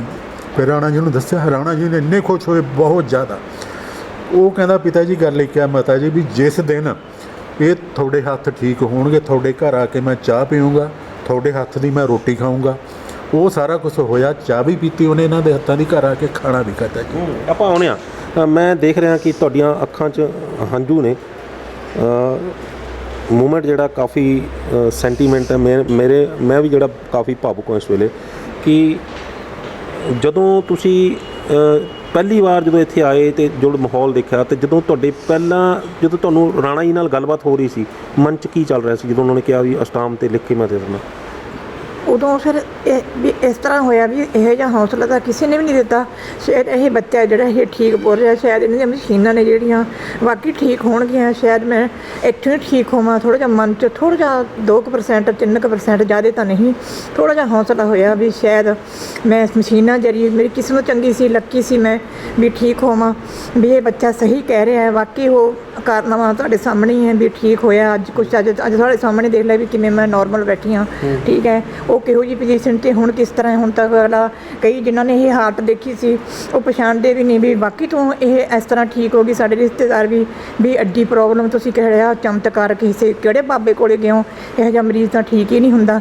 ਪਰ ਮੈਂ ਸੱਜਣ ਦਾ ਰਾਣਾ ਦਾ ਸਹਿਰਾ ਜਿਮ ਦਾ ਕੋਈ ਸ਼ਬਦ ਨਹੀਂ ਹੈਗਾ ਵੀ ਜਿਸ ਜ਼ਰੀਏ ਮੈਂ ਕੋਈ ਇਹਨਾਂ ਦਾ ਧੰਨਵਾਦ ਕਰ ਸਕਾਂ। ਵੀ ਜਦੋਂ ਪਹਿਲੇ ਦਿਨ ਤੁਸੀਂ ਥੈਰੇਪੀ ਲਿੱਤੀ ਤੇ ਉਸ ਤੋਂ ਕਦੋਂ ਤੁਹਾਨੂੰ ਮਹਿਸੂਸ ਹੋਣਾ ਸ਼ੁਰੂ ਹੋ ਗਿਆ ਕਿ ਤੁਹਾਡੇ ਸਰੀਰ ਦੇ ਵਿੱਚ ਜਿਹੜੀਆਂ ਉਹ ਹੁਣ ਬਦਲਾਅ ਆਉਣੇ ਸ਼ੁਰੂ ਹੋ ਗਏ? 10-15 ਦਿਨ ਲੰਘ ਗਏ। 10-15 ਦਿਨ ਵੀ ਪਹਿਲੇ ਵਿੱਚ ਥੈਰੇਪੀ ਲੈਂਦੇ ਸੀ। 10-15 ਦਿਨਾਂ ਬਾਅਦ ਸਾਰੇ ਸਰੀਰ ਦੇ ਵਿੱਚ ਜਿਵੇਂ ਕਿ ਆਪਾਂ ਸੂਈਆਂ ਚੁਭਦਿਆਂ ਕੀੜੀਆਂ ਲੜਨੀਆਂ ਸ਼ੁਰੂ ਹੋ ਗਈਆਂ। ਇਸ ਤਰ੍ਹਾਂ ਵੀ ਕਦੇ ਪੈਰ 'ਤੇ ਹੁਰਕ ਹੋਵੇ, ਕਦੇ ਐਂ ਕੀੜੀਆਂ ਲੜਨ, ਕਦੇ ਹੱਥ 'ਤੇ, ਕਿ ਮੈਂ ਆਪ ਤਾਂ ਕਰ ਨਹੀਂ ਸਕਦੀ ਸੀ, ਕਦੇ ਸਿਰ 'ਚ, ਕਦੇ ਬੱਚਿਆਂ ਨੂੰ ਖਾਰਸ਼ ਜਿਹੇ ਨਹੀਂ ਕੰਡੇ ਜਿਹੇ ਚੁੰਮਦੇ ਨੇ ਜਿਵੇਂ ਐਂ ਕੰਡੇ ਜੇ ਤਿੱਖੇ ਜਿਹੇ ਕੰਡੇ ਜੇ ਬੱਚੇ ਕਰਨ। ਕਦੇ ਕਿਤੇ ਨਵਾਉਂਦੇ ਤਾਂ ਮੈਨੂੰ ਰੋਜ਼ ਸੀ, ਇਹੋ ਜਿਹੀ ਨਹੀਂ ਗੱਲ ਵੀ ਸਿਰ ਵੀ ਸ਼ੈਂਪੂ ਰੋਜ਼ ਕਰਦੇ ਸੀ, ਨਵਾਉਂਦੇ ਸੀ ਵੀ ਬੈਡਸ਼ੀਟ ਰੋਜ਼ ਬਦਲਦੇ ਸੀ ਕੱਪੜੇ। ਪਰ ਐਂ ਹੋ ਗਿਆ ਵੀ ਖਾਰਸ਼ ਕਿਉਂ ਸ਼ੁਰੂ ਹੋ ਗਈ ਵੀ ਸ਼ਾਇਦ ਥੈਰੇਪੀ ਨਾਲ। ਤੇ ਪਰ ਹੋਇਆ ਚਮਤਕਾਰ। ਉਸ ਤੋਂ ਬਾਅਦ ਦੇਖੋ ਵੀ ਆਹ ਉਂਗਲ ਹੈ ਜਿਹੜੀ ਇੱਕ ਉਂਗਲ ਵੀ ਖੁਰਕ ਵੀ ਹੋ ਰਹੀ ਹੈ ਸਿਰ 'ਚ, ਤਾਂ ਦੂਜੇ ਬੰਦੇ ਨੇ ਕਰਨੀ ਹੈ। ਪਾਣੀ ਤਾਂ ਤੁਹਾਨੂੰ ਪਤਾ ਹੀ ਹੈ, ਪਈ ਦੇ ਬੱਚੇ ਕੋਲ ਮੇਰੇ ਪੋਤੇ ਛੋਟੇ ਸੀ, ਬੈਠੇ ਯਾਨੀ ਪਾਣੀ ਵੀ ਨਹੀਂ ਪੀਤਾ ਜਾਂਦਾ? ਪਾਣੀ ਹੱਥ 'ਚ ਗਲਾਸ ਨਹੀਂ ਫੜ ਸਕਦੀ। ਇੱਕ ਚਮਚੇ ਦਾ ਵਜ਼ਨ ਕਿੰਨਾ ਕੁ ਹੁੰਦਾ ਹੈ ਵੀ ਮੈਂ ਚਮਚਾ ਵੀ ਚੱਕ ਲਾਂ, ਇੱਕ ਚਮਕਾ ਇੱਕ ਚਣਕਾ ਵੀ ਕੀ ਹੁੰਦਾ ਹੈ। ਬੱਚਿਆਂ ਨੇ ਚਮਚੇ ਨਾਲ ਹੀ ਤੇ ਵਹੁਟੀ ਨੇ ਪਹਿਲਾਂ ਰੋਟੀ ਬਣਾਉਣੀ, ਥਾਲ 'ਚ ਪਾ ਕੇ ਲੈਣੀ, ਬੇਟੇ ਨੇ ਮੇਰੇ ਨੇ ਜੱਫੀ ਭਰ ਕੇ ਇੱਕ ਪੁੱਤ ਨੇ ਇੱਧਰੋਂ ਬਾਂਹ ਫੜਨੀ, ਇੱਕ ਨੇ ਇੱਧਰੋਂ, ਉਹ ਬੱਟਾ ਮੈਨੂੰ ਪਿੱਛੇ ਆ ਸਹਾਰਾ ਲਾ ਕੇ, ਫਿਰ ਵਹੁਟੀ ਨੇ ਆਪ ਜਾਂਚੇ ਨਾਲ ਤੋੜ ਕੇ ਪਹਿਲਾਂ ਬੁਰਕੀ ਮੈਨੂੰ ਰੋਟੀ ਖਵਾ ਕੇ ਸਾਰਾ ਟੱਬਰ, ਉਸ ਤੋਂ ਬਾਅਦ ਫਿਰ ਖਾਂਦਾ ਸੀ। ਉਸ ਤੋਂ ਬਾਅਦ ਇਹੋ ਜਿਹੀ ਪੋਜੀਸ਼ਨ ਜ਼ਿੰਦਗੀ ਨੂੰ ਕਿਹਾ ਵੀ ਹੈ। ਮੈਂ ਕਹਿੰਦੀ ਹਾਂ, ਮੈਂ ਫੋਟੋਆਂ ਲੱਗੀਆਂ ਹੋਈਆਂ ਸਾਰੀਆਂ ਗੁਰੂ ਨਾਨਕ ਦੇਵ ਜੀ ਜੋ ਵੀ ਹੈ, ਮੈਂ ਕਿਹਾ ਸਾਰੀਆਂ ਫੋਟੋਆਂ ਲਾ ਦੇ, ਮੇਰਾ ਕੋਈ ਨਹੀਂ ਹੈਗਾ ਸੰਸਾਰ 'ਤੇ, ਮੈਨੂੰ ਕਿਸੇ ਨੇ ਨਹੀਂ ਆਰਾਮ ਕਰਨਾ। ਬਸ ਹੁਣ ਤਾਂ ਸਿਰਫ ਇੱਕ ਦਿਨ ਤਾਂ ਘਰ ਕੋਈ ਨਹੀਂ ਸੀ, ਮੈਂ ਆਪਣੀ ਨੂੰਹ ਨੂੰ ਕਿਹਾ ਵਾ ਕਿ ਕਣਕ ਦਾ ਢੋਲ ਖੋਲ ਕੇ, ਮੰਮੀ ਕੀ ਕਰਨਾ ਕਣਕ ਦਾ ਢੋਲ, ਆਟਾ ਦਾ ਪਰ ਹੁਣ ਪਿਆ ਹੈ, ਮੈਂ ਕਿਹਾ ਤੂੰ ਖੋਲ ਕੇ ਨਾ ਉਹਦੇ 'ਚ ਕਣਕ ਦੀਆਂ ਗੋਲੀਆਂ ਹੋਣੀਆਂ ਕੱਢ ਕੇ ਤੂੰ 2 ਮੈਨੂੰ ਪਾਣੀ ਨਾਲ ਦੇ ਦੇ, ਮੈਂ ਤੇਰਾ ਬਹੁਤ ਆਸਾਨ ਮੰਨੂਗੀ। ਕਹਿੰਦੀ ਮੰਮੀ ਐਂ ਕਿਵੇਂ ਦੇ ਦਵਾਂ ਮੈਂ ਕਣਕ ਦੀਆਂ ਗੋਲੀਆਂ ਕੱਢ ਕੇ, ਮੈਂ ਐਂ ਕਿਵੇਂ ਦੇ ਸਕਦੀ ਹਾਂ, ਤੁਸੀਂ ਐਂ ਨਾ ਕਰੋ, ਵਹੁਟੀ ਬਹੁਤ ਚੰਗੀ ਹੈ। ਅਤੇ ਮੈਂ ਕਹਿੰਦੀ ਐਂ ਨਾ ਕਰੋ। ਮੈਂ ਕਿਹਾ ਬੇਟਾ ਇਹੋ ਜਿਹੀ ਜ਼ਿੰਦਗੀ ਨਾਲ ਤਾਂ ਮਰਨਾ ਚੰਗਾ, ਇੱਕਦਮ ਬਸ ਮੈਨੂੰ ਕਹਿ ਦਿਓ ਕੁਛ ਨਹੀਂ ਹੋਇਆ ਵੀ ਮੰਮੀ ਦਾ ਸਾਹ ਬੰਦ ਹੋ ਗਿਆ, ਮਰ ਗਈ, ਬਸ ਤੈਨੂੰ ਕੁਛ ਨਹੀਂ ਕਹੂਗਾ ਕੋਈ ਵੀ ਇਹੋ ਜਿਹੀ ਜ਼ਿੰਦਗੀ ਦੇ ਪਾ ਲਾਏ। ਪਰ ਸਹਿਰਾ ਜੀ ਮੈਂ ਜਿਹੜਾ ਵੀ ਕੋਈ ਲਫ਼ਜ਼ ਹੈ ਹੀ ਨਹੀਂ, ਕੋਈ ਮੰਨੇ ਤੇ ਨਾ ਮੰਨੇ, ਵਿਸ਼ਵਾਸ ਕਰੇ। ਗੱਲ ਸਾਰੀ ਵਿਸ਼ਵਾਸ ਦੀ ਹੈ। ਜੇ ਆਪਾਂ ਇੱਥੇ ਆ ਕੇ ਵਿਸ਼ਵਾਸ ਕਰਾਂਗੇ ਤਾਂ ਹੀ ਠੀਕ ਹੋਵਾਂਗੇ। ਅਸੀਂ ਦ੍ਰਿੜਤਾ ਨਾਲ ਮੰਨੋਗੇ ਨਹੀਂ ਵੀ ਇੱਕ ਡੈੱਡ ਬੋਡੀ 4 ਮਹੀਨੇ ਲਗਾਤਾਰ ਥੈਰੇਪੀ ਲੈਣ ਅਸੀਂ ਆ ਰਹੇ ਇੱਥੇ। 4 ਮਹੀਨੇ ਕਿੰਨੀ ਕੁ ਚੀਜ਼ ਹੁੰਦੀ ਹੈ, 4.5 ਮਹੀਨੇ, ਪਰ ਅਸੀਂ ਨਾਗਾ ਨਹੀਂ ਸੀ ਪਾਇਆ, ਇੱਕ ਸੰਡੇ ਨੂੰ ਛੁੱਟੀ ਹੁੰਦੀ ਸੀ। 4.5 ਮਹੀਨਿਆਂ ਬਾਅਦ ਅਤੇ ਮੇਰੀਆਂ ਜਿਹੜੀਆਂ ਲੱਤਾਂ, ਜਿਹਨੂੰ ਬੰਦੇ ਨੂੰ 2 ਜਾਣੇ ਚੱਕਦੇ ਸੀ, ਕੁਰਸੀ 'ਤੇ ਬਿਠਾਉਣਾ, ਕੁਰਸੀ 'ਤੇ ਬਿਠਾ ਕੇ ਫਿਰ ਅੰਦਰ ਲੈ ਕੇ ਜਾਂਦੇ ਚੱਕ ਕੇ। ਕਿਉਂ ਸਰੀਰ ਹੈ ਜਿਹੜਾ ਨਾ ਬਾਹਾਂ ਉਜਰ ਕਰਦਿਆਂ ਸੀ, ਨਾ ਲੱਤਾਂ ਉਜਰ ਕਰਦਿਆਂ ਸੀ। ਫਿਰ 1.5 ਤੋਂ 2 ਮਹੀਨੇ ਬਾਅਦ ਮੈਂ ਉਹਨਾਂ ਨੂੰ ਕਿਹਾ, ਮੈਂ ਕਿਹਾ ਹੁਣ ਤੁਸੀਂ ਮੈਨੂੰ ਚੱਕੋ ਨਾ, ਅੰਦਰ ਜਿਹੜੀ ਮੇਰੀ ਇਮਿਊਨਿਟੀ ਆ ਉਹ ਬਹੁਤ ਪਾਵਰਫੁੱਲ ਹੋ ਗਈ। ਮੈਂ ਕਿਹਾ ਵੀ ਜੀਣਾ ਮੈਂ ਆਪਦੇ ਆਪ ਨੂੰ ਕਿਹਾ ਵੀ ਮੈਂ ਜੀਵਾਂਗੀ, ਵੀ ਸਾਰਾ ਸ਼ਹਿਰਾ ਜੀ ਮੈਂ ਜਾ ਕੇ ਜੀਵਾਂਗੀ। ਫਿਰ ਤਾਂ ਇੱਕ ਇਸ ਤਰ੍ਹਾਂ ਹੋ ਗਿਆ ਵੀ ਸਵੇਰੇ 4 ਵਜੇ ਉੱਠ ਕੇ ਆਉਣਾ, ਵੀ ਮੈਨੂੰ ਨਵਾਓ, ਮੈਨੂੰ ਰੋਟੀ ਖਵਾਓ, ਚਲੋ ਸ਼ਹਿਰਾ ਜੀ ਨੂੰ ਚੱਲੀਏ। ਹੁਣ ਵੀ ਇੱਕ ਏਮ ਬਣ ਗਿਆ। ਜਦੋਂ ਇਹ ਬੇਟੀ ਨੇ ਫੋਨ ਕਰਿਆ ਵੀ ਇਸ ਤਰ੍ਹਾਂ ਕਰਕੇ ਵੀ ਉਹਨਾਂ ਨੇ ਇੰਟਰਵਿਊ ਲੈਣੀ ਆ ਤੁਹਾਡੀ, ਅਤੇ ਇੱਕਦਮ ਇੱਕ ਚਾਹਤ ਦਿਲ 'ਚ ਇਸ ਤਰ੍ਹਾਂ ਰਹਿੰਦੀ ਹੈ ਵੀ ਕਦੋਂ ਫੋਨ ਸਹਿਰਾ ਜਿਮ ਤੋਂ ਆਊਗਾ, ਕਦੋਂ ਮੈਂ ਸਹਿਰਾ ਜਿਮ ਜਾਊਂਗੀ, ਕਦੋਂ ਮੈਂ ਦਰਸ਼ਨ ਕਰੂੰਗੀ। ਗੁਰੂ ਘਰ ਦੇ ਜਿਵੇਂ ਦਰਸ਼ਨ ਕਰਦੇ ਹਾਂ, ਕਿ ਗੁਰੂ ਘਰ ਮੰਨਦੀ ਹਾਂ ਇਸ ਨੂੰ, ਗੁਰੂ ਘਰ ਦੇ ਕਦ ਜਾਵਾਂਗੀ, ਕਦ ਮੈਂਬਰਾਂ ਨਾਲ ਮਿਲਾਂਗੀ, ਕਦ ਮੈਂ ਉਹਨਾਂ ਨੂੰ ਆਪਦੀ ਜਿਹੜੀ ਹੈਗੀ ਆ ਇਹ ਭਾਵਨਾ ਅੰਦਰੋਂ ਦੱਸਾਂਗੀ, ਲੋਕ ਠੀਕ ਹੋਣ ਵੱਧ ਤੋਂ ਵੱਧ। ਵੀ ਇੱਕ ਉਹ ਮੇਰਾ ਉਹ ਬਣ ਗਿਆ, ਇੱਕ ਮੇਰਾ ਇਸ਼ਟ ਬਣ ਗਿਆ ਇੱਕ ਤਰ੍ਹਾਂ ਦਾ, ਵੀ ਮੈਂ ਜੀਣਾ ਜਿਹੜਾ ਸਹਿਰਾ ਜਿਮ ਨਾਲ ਹੀ ਜੀਣਾ, ਵੀ ਇਦੋਂ ਵੱਧ ਕੇ ਤਾਂ ਮੈਂ ਕੁਛ ਨਹੀਂ ਕਹਿ ਸਕਦੀ। ਕਿ ਜਦੋਂ ਅੰਕਲ ਇਹਨਾਂ ਨੇ ਤੁਸੀਂ ਦੱਸ ਰਹੇ ਸੀਗੇ ਕਿ ਜਦੋਂ ਪਹਿਲੇ ਦਿਨ ਤੁਹਾਨੂੰ ਇਹਨਾਂ ਨੇ ਦੱਸਿਆ ਕਿ ਮੈਂ ਉਂਗਲਾਂ ਚੱਲਣ ਲੱਗ ਗਈਆਂ, ਫਿਰ ਉਸ ਤੋਂ ਸੈਂਟੀਮੈਂਟ ਜਿਹੜੇ ਸੀ, ਸਾਰਾ ਪਰਿਵਾਰ ਤੁਸੀਂ ਦੱਸ ਰਹੇ ਸੀ ਕਿ ਅਸੀਂ ਰੋ ਪਏ ਸੀਗੇ, ਕਿਸ ਤਰੀਕੇ ਦੇ ਨਾਲ ਫਿਰ ਅੱਗੇ ਜਿਹੜੀ ਮੂਵਮੈਂਟ ਚੱਲਦੀ ਰਹੀ, ਕਿਸ ਤਰੀਕੇ ਨਾਲ ਅੱਗੇ ਇਲਾਜ ਵਧਿਆ? ਉਸ ਤੋਂ ਬਾਅਦ ਜੀ ਜਦੋਂ ਇਹਨੇ ਕਿਹਾ ਵੀ ਇੱਦਾਂ ਵੀ ਮੇਰੀ ਜਿਹੜੀਆਂ ਉਂਗਲਾਂ ਨੇ ਉਹ ਕੀੜੀਆਂ ਜਿਹੀਆਂ ਲੜਦੀਆਂ ਨੇ, ਪੈਰਾਂ 'ਚ ਵੀ ਮੇਰੇ ਹਿਲਦੇ ਨੇ ਸਾਰਾ ਕੁਛ, ਅਤੇ ਰਾਣਾ ਜੀ ਕਹਿੰਦੇ ਵੀ ਤੁਸੀਂ ਹਰ ਰੋਜ਼ ਆਓ, ਪਹਿਲੇ ਬੈਚ ਥੈਰੇਪੀ ਲਓ, ਤੁਸੀਂ ਮਿਸ ਨਹੀਂ ਕਰਨਾ। ਉਸ ਤੋਂ ਬਾਅਦ ਮਹੀਨੇ 1.5 ਮਹੀਨੇ ਬਾਅਦ ਇਹ ਕਹਿਣ ਲੱਗੇ ਜੀ ਮੈਨੂੰ ਵੋਕਰ ਲਿਆ ਕੇ ਦਿਓ। ਮੈਂ ਵੋਕਰ ਲਿਆ ਜੀ, ਜਿਹੜੀ ਦੋਨਾਂ ਹੱਥਾਂ ਨਾਲ ਫੜਨ ਵਾਲੀ ਹੈ, ਅਤੇ ਅਸੀਂ ਆਲੇ ਦੁਆਲੇ ਹੋ ਜਾਂਦੇ ਸੀ ਵੀ ਕਿਤੇ ਝੋਲ ਖਾ ਕੇ ਗਿਰ ਨਾ ਜਾਵੇ ਜੀ। ਘਰ ਦੇ ਵਿੱਚ ਉਹਨੂੰ ਵੋਕਰ ਨਾਲੇ ਤੁਰਨ ਲੱਗ ਗਈ ਹੌਲੀ ਹੌਲੀ। ਹਾਂਜੀ, ਵੋਕਰ ਦੇ ਸਾਰੇ ਨਾਲ ਜੀ। ਉਸ ਤੋਂ ਬਾਅਦ ਫਿਰ ਕਹਿੰਦੀ ਵੀ ਇਹ ਵੋਕਰ ਛੱਡੋ, ਜਿਹੜੀ ਸਿੰਗਲ ਸਟਿੱਕ ਹੈ ਉਹ ਸਪੋਰਟ ਵਾਲੀ ਜਿਹਦੇ 4 ਉਹ ਥੱਲੇ ਲੱਗੇ ਹੋਏ ਵੀ ਉਹ ਲਿਆ ਕੇ ਦਿਓ। ਬੇਟਾ ਉਹ ਵੀ ਲਿਆ ਜੀ। ਫਿਰ ਇਹ ਉਹਦੇ ਨਾਲ ਚੱਲਣ ਲੱਗੇ, ਲੇਕਿਨ ਇਕੱਲੀ ਫੇਰ ਵੀ ਨਹੀਂ ਸੀ ਇਹਨੂੰ ਛੱਡਦੇ ਜੀ ਵੀ ਕਿਤੇ ਗਿਰ ਨਾ ਜਾਵੇ। ਫਿਰ ਹੌਲੀ ਹੌਲੀ ਇਹ ਕਹਿੰਦੇ ਵੀ ਹੁਣ ਤੁਸੀਂ ਐਂ ਕਰੋ, ਇਹਨੂੰ ਵੀ ਛੱਡੋ, ਵੀ ਤੁਸੀਂ ਮੇਰੇ ਕੋਲ ਜ਼ਰੂਰ ਰਹੋ। ਇਹਨੇ ਫਿਰ ਕੰਧ ਫੜ ਕੇ ਘਰ ਦੇ ਵਿੱਚ ਕਮਰੇ ਦੀ ਹੌਲੀ ਚੱਲਣਾ। ਅਸੀਂ ਇੱਕ ਨੇ ਮੂਹਰੇ ਹੋ ਜਾਣਾ, ਇੱਕ ਨੇ ਪਿੱਛੇ ਹੋ ਜਾਣਾ ਵੀ ਗਿਰ ਨਾ ਜਾਵੇ। ਉਹਦੇ ਨਾਲ ਚੱਲਦੀ ਹੌਲੀ ਫਿਰ ਕਹਿੰਦੀ ਹੁਣ ਐਂ ਕਰੋ 15 ਦਿਨ ਮਗਰੋਂ ਵੀ ਹੁਣ ਤੁਸੀਂ ਮੈਨੂੰ ਇਹ ਵੀ ਛੱਡ ਦਿਓ ਵੀ ਸਪੋਰਟ ਨਾ ਦਿਓ। ਫਿਰ ਇਹਨੇ ਹੌਲੀ ਕਦਮ ਪੱਟਣੇ, ਜਿਵੇਂ ਬੱਚਾ ਆਪਾਂ ਤੁਰਨਾ ਸਿਖਾਉਂਦੇ ਆ ਐਂ ਕਰਨਾ ਜੀ। ਫਿਰ ਹੌਲੀ ਅਸੀਂ ਸੈਂਟਰ ਦੇ ਵਿੱਚ ਆਏ ਤਾਂ ਰਾਣਾ ਜੀ ਨੂੰ ਦੱਸਿਆ ਵੀ ਇਹ ਕਰਕੇ ਆਗਾ। ਉਹ ਕਹਿੰਦਾ ਵੀ ਨਹੀਂ, ਮੈਨੂੰ ਪਹਿਲਾਂ ਚੱਲ ਕੇ ਦਿਖਾਓ। ਇਹ ਜੀ ਆਪਣਾ ਜਿਸ ਤਰ੍ਹਾਂ ਹੁਣ ਸਾਹਮਣੇ ਲੈਕਚਰ ਕਰਦੇ ਹਾਂ ਆਪਾਂ, ਉੱਥੇ ਬੈਠੇ ਸੀ ਅਸੀਂ। ਉਸ ਤੋਂ ਬਾਅਦ ਮੈਨੂੰ ਕਹਿੰਦਾ ਪਿਤਾ ਜੀ ਤੁਸੀਂ ਨਹੀਂ ਨਾਲ ਆਉਣਾ। ਮੈਂ ਕਿਹਾ ਠੀਕ ਹੈ ਜੀ, ਤੁਸੀਂ ਕਹਿੰਦਾ ਇੱਥੇ ਬੈਠੇ ਰਹੋ। ਉਸ ਤੋਂ ਬਾਅਦ ਇਹ ਚੱਲੀ ਜੀ ਹੌਲੀ ਮਗਰ ਰਾਣਾ ਜੀ ਹੋ ਗਏ, ਇੱਕ ਮੈਂਬਰ ਮੂਹਰੇ ਹੋ ਗਿਆ, ਇਹ ਗੱਭੇ ਹੋ ਗਈ ਜੀ। ਹੌਲੀ ਤੁਰਦੀ ਚੇਅਰਾਂ ਦੇ ਵਿਚਾਲੇ ਨੂੰ ਇਹ ਸਾਰੀਆਂ ਚੇਅਰਾਂ ਕ੍ਰੋਸ ਕਰ ਗਈ। ਰਾਣਾ ਜੀ ਇੰਨੇ ਖੁਸ਼ ਹੋਏ, ਕਹਿੰਦਾ ਵੀ ਬਹੁਤ ਹੀ ਮਤਲਬ ਇਹਨਾਂ ਨੂੰ ਜਿਹੜਾ ਮਸ਼ੀਨ ਨੇ ਚਮਤਕਾਰ ਦਿਖਾਇਆ ਜੀ। ਅਤੇ ਉਦੋਂ ਬਾਅਦ ਫਿਰ ਤੁਹਾਡੇ ਤੋਂ ਕਿਸੇ ਨੇ ਪ੍ਰੇਰਨਾ ਲਈ, ਹੋਰ ਵੀ ਕੁਝ ਬੰਦੇ ਤੁਹਾਨੂੰ ਦੇਖ ਕੇ ਕੁਝ ਇਲਾਜ ਕਰਵਾਉਣ ਲਈ ਪਹੁੰਚੇ ਉੱਥੇ? ਹਾਂਜੀ, ਬਹੁਤ। ਜਦੋਂ ਆਪਾਂ ਆਏ, ਜਦੋਂ ਮੇਰਾ ਲੈਕਚਰ ਸੁਣਦੇ ਨੇ ਲੋਕ, ਜਿਵੇਂ ਕਿ ਇੱਕ ਇੱਥੇ ਨਹੀਂ, ਮੈਂ ਤੁਹਾਨੂੰ ਪਹਿਲਾਂ ਵੀ ਦੱਸ ਰਹੀ ਹਾਂ ਵੀ ਇੱਕ ਇਹ ਇਹਨਾਂ ਨੇ ਨਹੀਂ ਸਾਨੂੰ ਕੰਪੈਲ ਕੀਤਾ ਵੀ ਤੁਸੀਂ ਸੈਂਟਰਾਂ 'ਚ ਜਾਓ। ਜਿਸ ਤੋਂ ਤੁਸੀਂ ਸੈਂਟਰ ਆਉਂਦੇ ਸੀ ਨਾ, ਸਰ ਨੇ ਆਪਣਾ ਬੈਗ ਦਾ ਤਿਆਰ ਕਹਿੰਦਾ ਮਾਤਾ ਹੁਣ ਤਾਂ ਥੋੜ੍ਹੇ ਜਿਹੇ ਮਹੀਨੇ ਕੁ ਬਾਅਦ ਮੁਲਾਕਾਤ ਹੋਊਗੀ ਆਪਣੀ। ਮੈਂ ਕਿਹਾ ਬੇਟਾ ਕਿਉਂ? ਵੀ ਇੱਕ ਮੈਂ ਆਪਣਾ ਜਿਵੇਂ ਮੇਰਾ ਭਰਮਾਨ ਬੇਟਾ ਹੈ, ਕਿਉਂ ਮੈਨੂੰ ਉਹਦੇ 'ਚ ਇਸ ਤਰ੍ਹਾਂ ਹੀ ਲੱਗਿਆ ਵੀ ਜਿਵੇਂ ਮੈਨੂੰ ਗੁਆਚਿਆ ਹੋਇਆ ਮੇਰਾ ਦੂਜਾ ਜਿਹੜਾ ਬੱਚਾ ਮੇਰੀ ਇੰਨੀ ਕੇਅਰ ਕਰ ਰਿਹਾ ਹੈ, ਸ਼ਾਇਦ ਇਹ ਵੀ ਮੇਰਾ ਬੇਟਾ ਹੀ ਹੈ। ਮੈਂ ਕਿਹਾ ਬੇਟਾ ਕੀ ਗੱਲ ਹੈ, ਇੰਨੇ ਦਿਨ ਤਾਂ ਨਹੀਂ ਹੈਗਾ। ਮੈਂ ਕਿਹਾ ਵੀ ਤੁਸੀਂ ਸੈਂਟਰ ਨਹੀਂ ਆਉਣਾ? ਕਹਿੰਦਾ ਨਹੀਂ ਵੀ ਮੈਂ ਤਾਂ ਹੁਣ ਬਾਹਰਲੇ ਸੈਂਟਰਾਂ ਦਾ ਜਿਹੜਾ ਇਹ ਆਪਾਂ ਨੇ ਫੈਸਟੀਵਲ ਲੱਗਣੇ ਨੇ ਉਹ ਕਰਨਾ, ਉੱਥੇ ਜਾਣਾ। ਮੈਂ ਕਿਹਾ ਬੇਟਾ ਤੈਨੂੰ ਇੱਕ ਗੱਲ ਪੁੱਛਣੀ ਸੀ। ਕਹਿੰਦਾ ਹਾਂ ਪੁੱਛ ਮਾਤਾ। ਮੈਂ ਕਿਹਾ ਵੀ ਮੇਰੀ ਅੰਦਰੋਂ ਜਿਹੜੀ ਦਿਲ ਦੀ ਤਮੰਨਾ ਮੇਰੀ ਇਹ ਹੈਗੀ ਹੈ ਵੀ ਮੈਂ ਠੀਕ ਹੋਈਆਂ ਇੱਥੋਂ, ਵੀ ਮੈਂ ਸੈਂਟਰਾਂ 'ਚ ਜਾ ਸਕਦੀ ਹਾਂ? ਕਹਿੰਦੇ ਵੀ ਜਾ ਸਕਦੇ ਹੋ ਮਾਤਾ। ਫਿਰ ਮੈਂ ਕਿਹਾ ਮੈਂ ਤੇਰਾ ਬਹੁਤ ਸ਼ੁਕਰਗੁਜ਼ਾਰ ਕਰੂੰਗੀ ਜੇ ਕਿਤੇ ਜੇ ਤੂੰ ਮੈਨੂੰ 1-2 ਸੈਂਟਰ 'ਚ ਮੈਂ ਪਹਿਲਾਂ ਜਾ ਕੇ ਦੇਖਾਂਗੀ ਵੀ ਮੈਂ ਕਿਸ ਤਰ੍ਹਾਂ ਜਾ ਸਕਦੀ ਹਾਂ। ਵੀ ਕਹਿੰਦਾ ਮਾਤਾ ਚੱਲੋ। ਕਹਿੰਦੇ ਚੰਗਾ। ਵੀ ਉਹਨਾਂ ਨੇ ਕੰਪਨੀ ਵਾਲਿਆਂ ਨਾਲ ਗੱਲ ਕੀਤੀ ਵੀ ਇਸ ਤਰ੍ਹਾਂ ਮਾਤਾ ਜੀ, ਕੰਪਨੀ ਵਾਲੇ ਖੁਸ਼ ਹੋ ਗਏ ਵੀ ਇਸ ਤਰ੍ਹਾਂ ਜਾਂਦਾ ਹੀ ਘਰੋਂ ਕੌਣ ਨਿਕਲਦਾ, ਕੋਈ ਇੰਨਾ ਟਾਈਮ ਕਿੱਥੇ ਹੈ। ਮੈਂ ਕਹਿੰਦਾ ਮਾਤਾ ਜੀ ਚੰਗਾ, ਫਿਰ ਹੁਣ ਤੁਸੀਂ ਤਿਆਰ ਰਹੋ, ਆਪਾਂ ਹਫ਼ਤੇ ਦਾ ਇੱਕ ਟੂਰ ਹੈ, ਆਪਾਂ ਹਫ਼ਤੇ ਬਾਅਦ ਆਵਾਂਗੇ। ਜੇ ਮੈਂ ਕਿਹਾ 15 ਦਿਨ ਆਈਏ ਮੈਂ ਚੱਲਾਂਗੀ। ਇਸ ਤਰ੍ਹਾਂ ਹੀ ਉਹ ਸਾਨੂੰ ਜੰਮੂ ਲੈ ਗਏ। ਜੰਮੂ ਜਦੋਂ ਲੈ ਕੇ ਗਏ, ਉੱਥੇ ਜੋ ਉਤਸ਼ਾਹ ਦੇਖਿਆ ਉਹਨਾਂ ਲੋਕਾਂ ਦੇ ਵਿੱਚ, ਆਪਣੇ ਜੇ ਇੰਨਾ ਨਹੀਂ ਹੈਗਾ ਉੱਥੇ ਲੋਕ ਜਿਹੜੇ ਕਿ ਇੰਨੇ ਕੁ ਭਾਵਕ ਹੋਏ ਵੀ ਥੈਰੇਪੀ ਇਹਨਾਂ ਨੇ ਲੈ ਲਈ। ਉਹ ਵੀ ਨੀਚੇ ਬੈਠ ਕੇ ਫੋਨ ਕਰਕੇ ਉਹਨਾਂ ਨੇ ਜਿਹੜੇ ਆਪਣੇ ਰਿਲੇਟਿਵ ਨੇ, ਰਿਸ਼ਤੇਦਾਰ, ਉਹਨਾਂ ਨੇ ਬੁਲਾਉਣੇ ਸ਼ੁਰੂ ਕਿ ਅੰਦਰ ਧਰਨ ਨੂੰ ਵੀ ਥਾਂ ਜਗ੍ਹਾ ਨਹੀਂ ਰਹੀ। ਜਗ੍ਹਾ ਵੀ ਜੋ ਵੀ ਹੈ ਉਹ ਲੈਕਚਰ ਇੱਕ ਬੋਲ ਮੇਰਾ ਸੁਣਨ ਨੂੰ ਜੈਕਾਰੇ ਲਾਉਣ। ਉਹ ਰਾਜ ਮਾਤਾ ਦੀ, ਮੇਰਾ ਨਾਂ ਰਜਿੰਦਰ ਕੌਰ, ਵੈਸੇ ਉਹ ਕੱਚਾ ਨਾਂ ਰਾਜ ਕਹਿੰਦੇ ਨੇ। ਅਤੇ ਮੈਂ ਉਹਨਾਂ ਨੂੰ ਹੱਥ ਬੰਨ੍ਹ ਕੇ ਕੀਤੀ। ਮੈਂ ਕਿਹਾ ਇਸ ਤਰ੍ਹਾਂ ਜੈਕਾਰੇ ਜਣਾ ਵਾਲੋ ਤੁਸੀਂ ਸੁਣੋ। ਸਾਰੀ ਜਿਹੜੀ ਹੱਡ ਬੀਤੀ ਹੈ ਉਹ ਮੂਵੀ ਵੀ ਚੱਲੀ ਗਈ, ਮੈਂ ਸਾਰੀ ਉਹਨਾਂ ਨੂੰ ਸੁਣਾਈ। ਅਤੇ ਉਸ ਤੋਂ ਬਾਅਦ ਉਹ ਇੰਨੇ ਕੁ ਕਹਿੰਦੇ ਉਹ ਭਾਵਕ ਹੋਏ ਜਿਹੜੇ ਉਹ ਜੰਮੂ ਵਾਲੇ ਲੋਕ ਸੀ।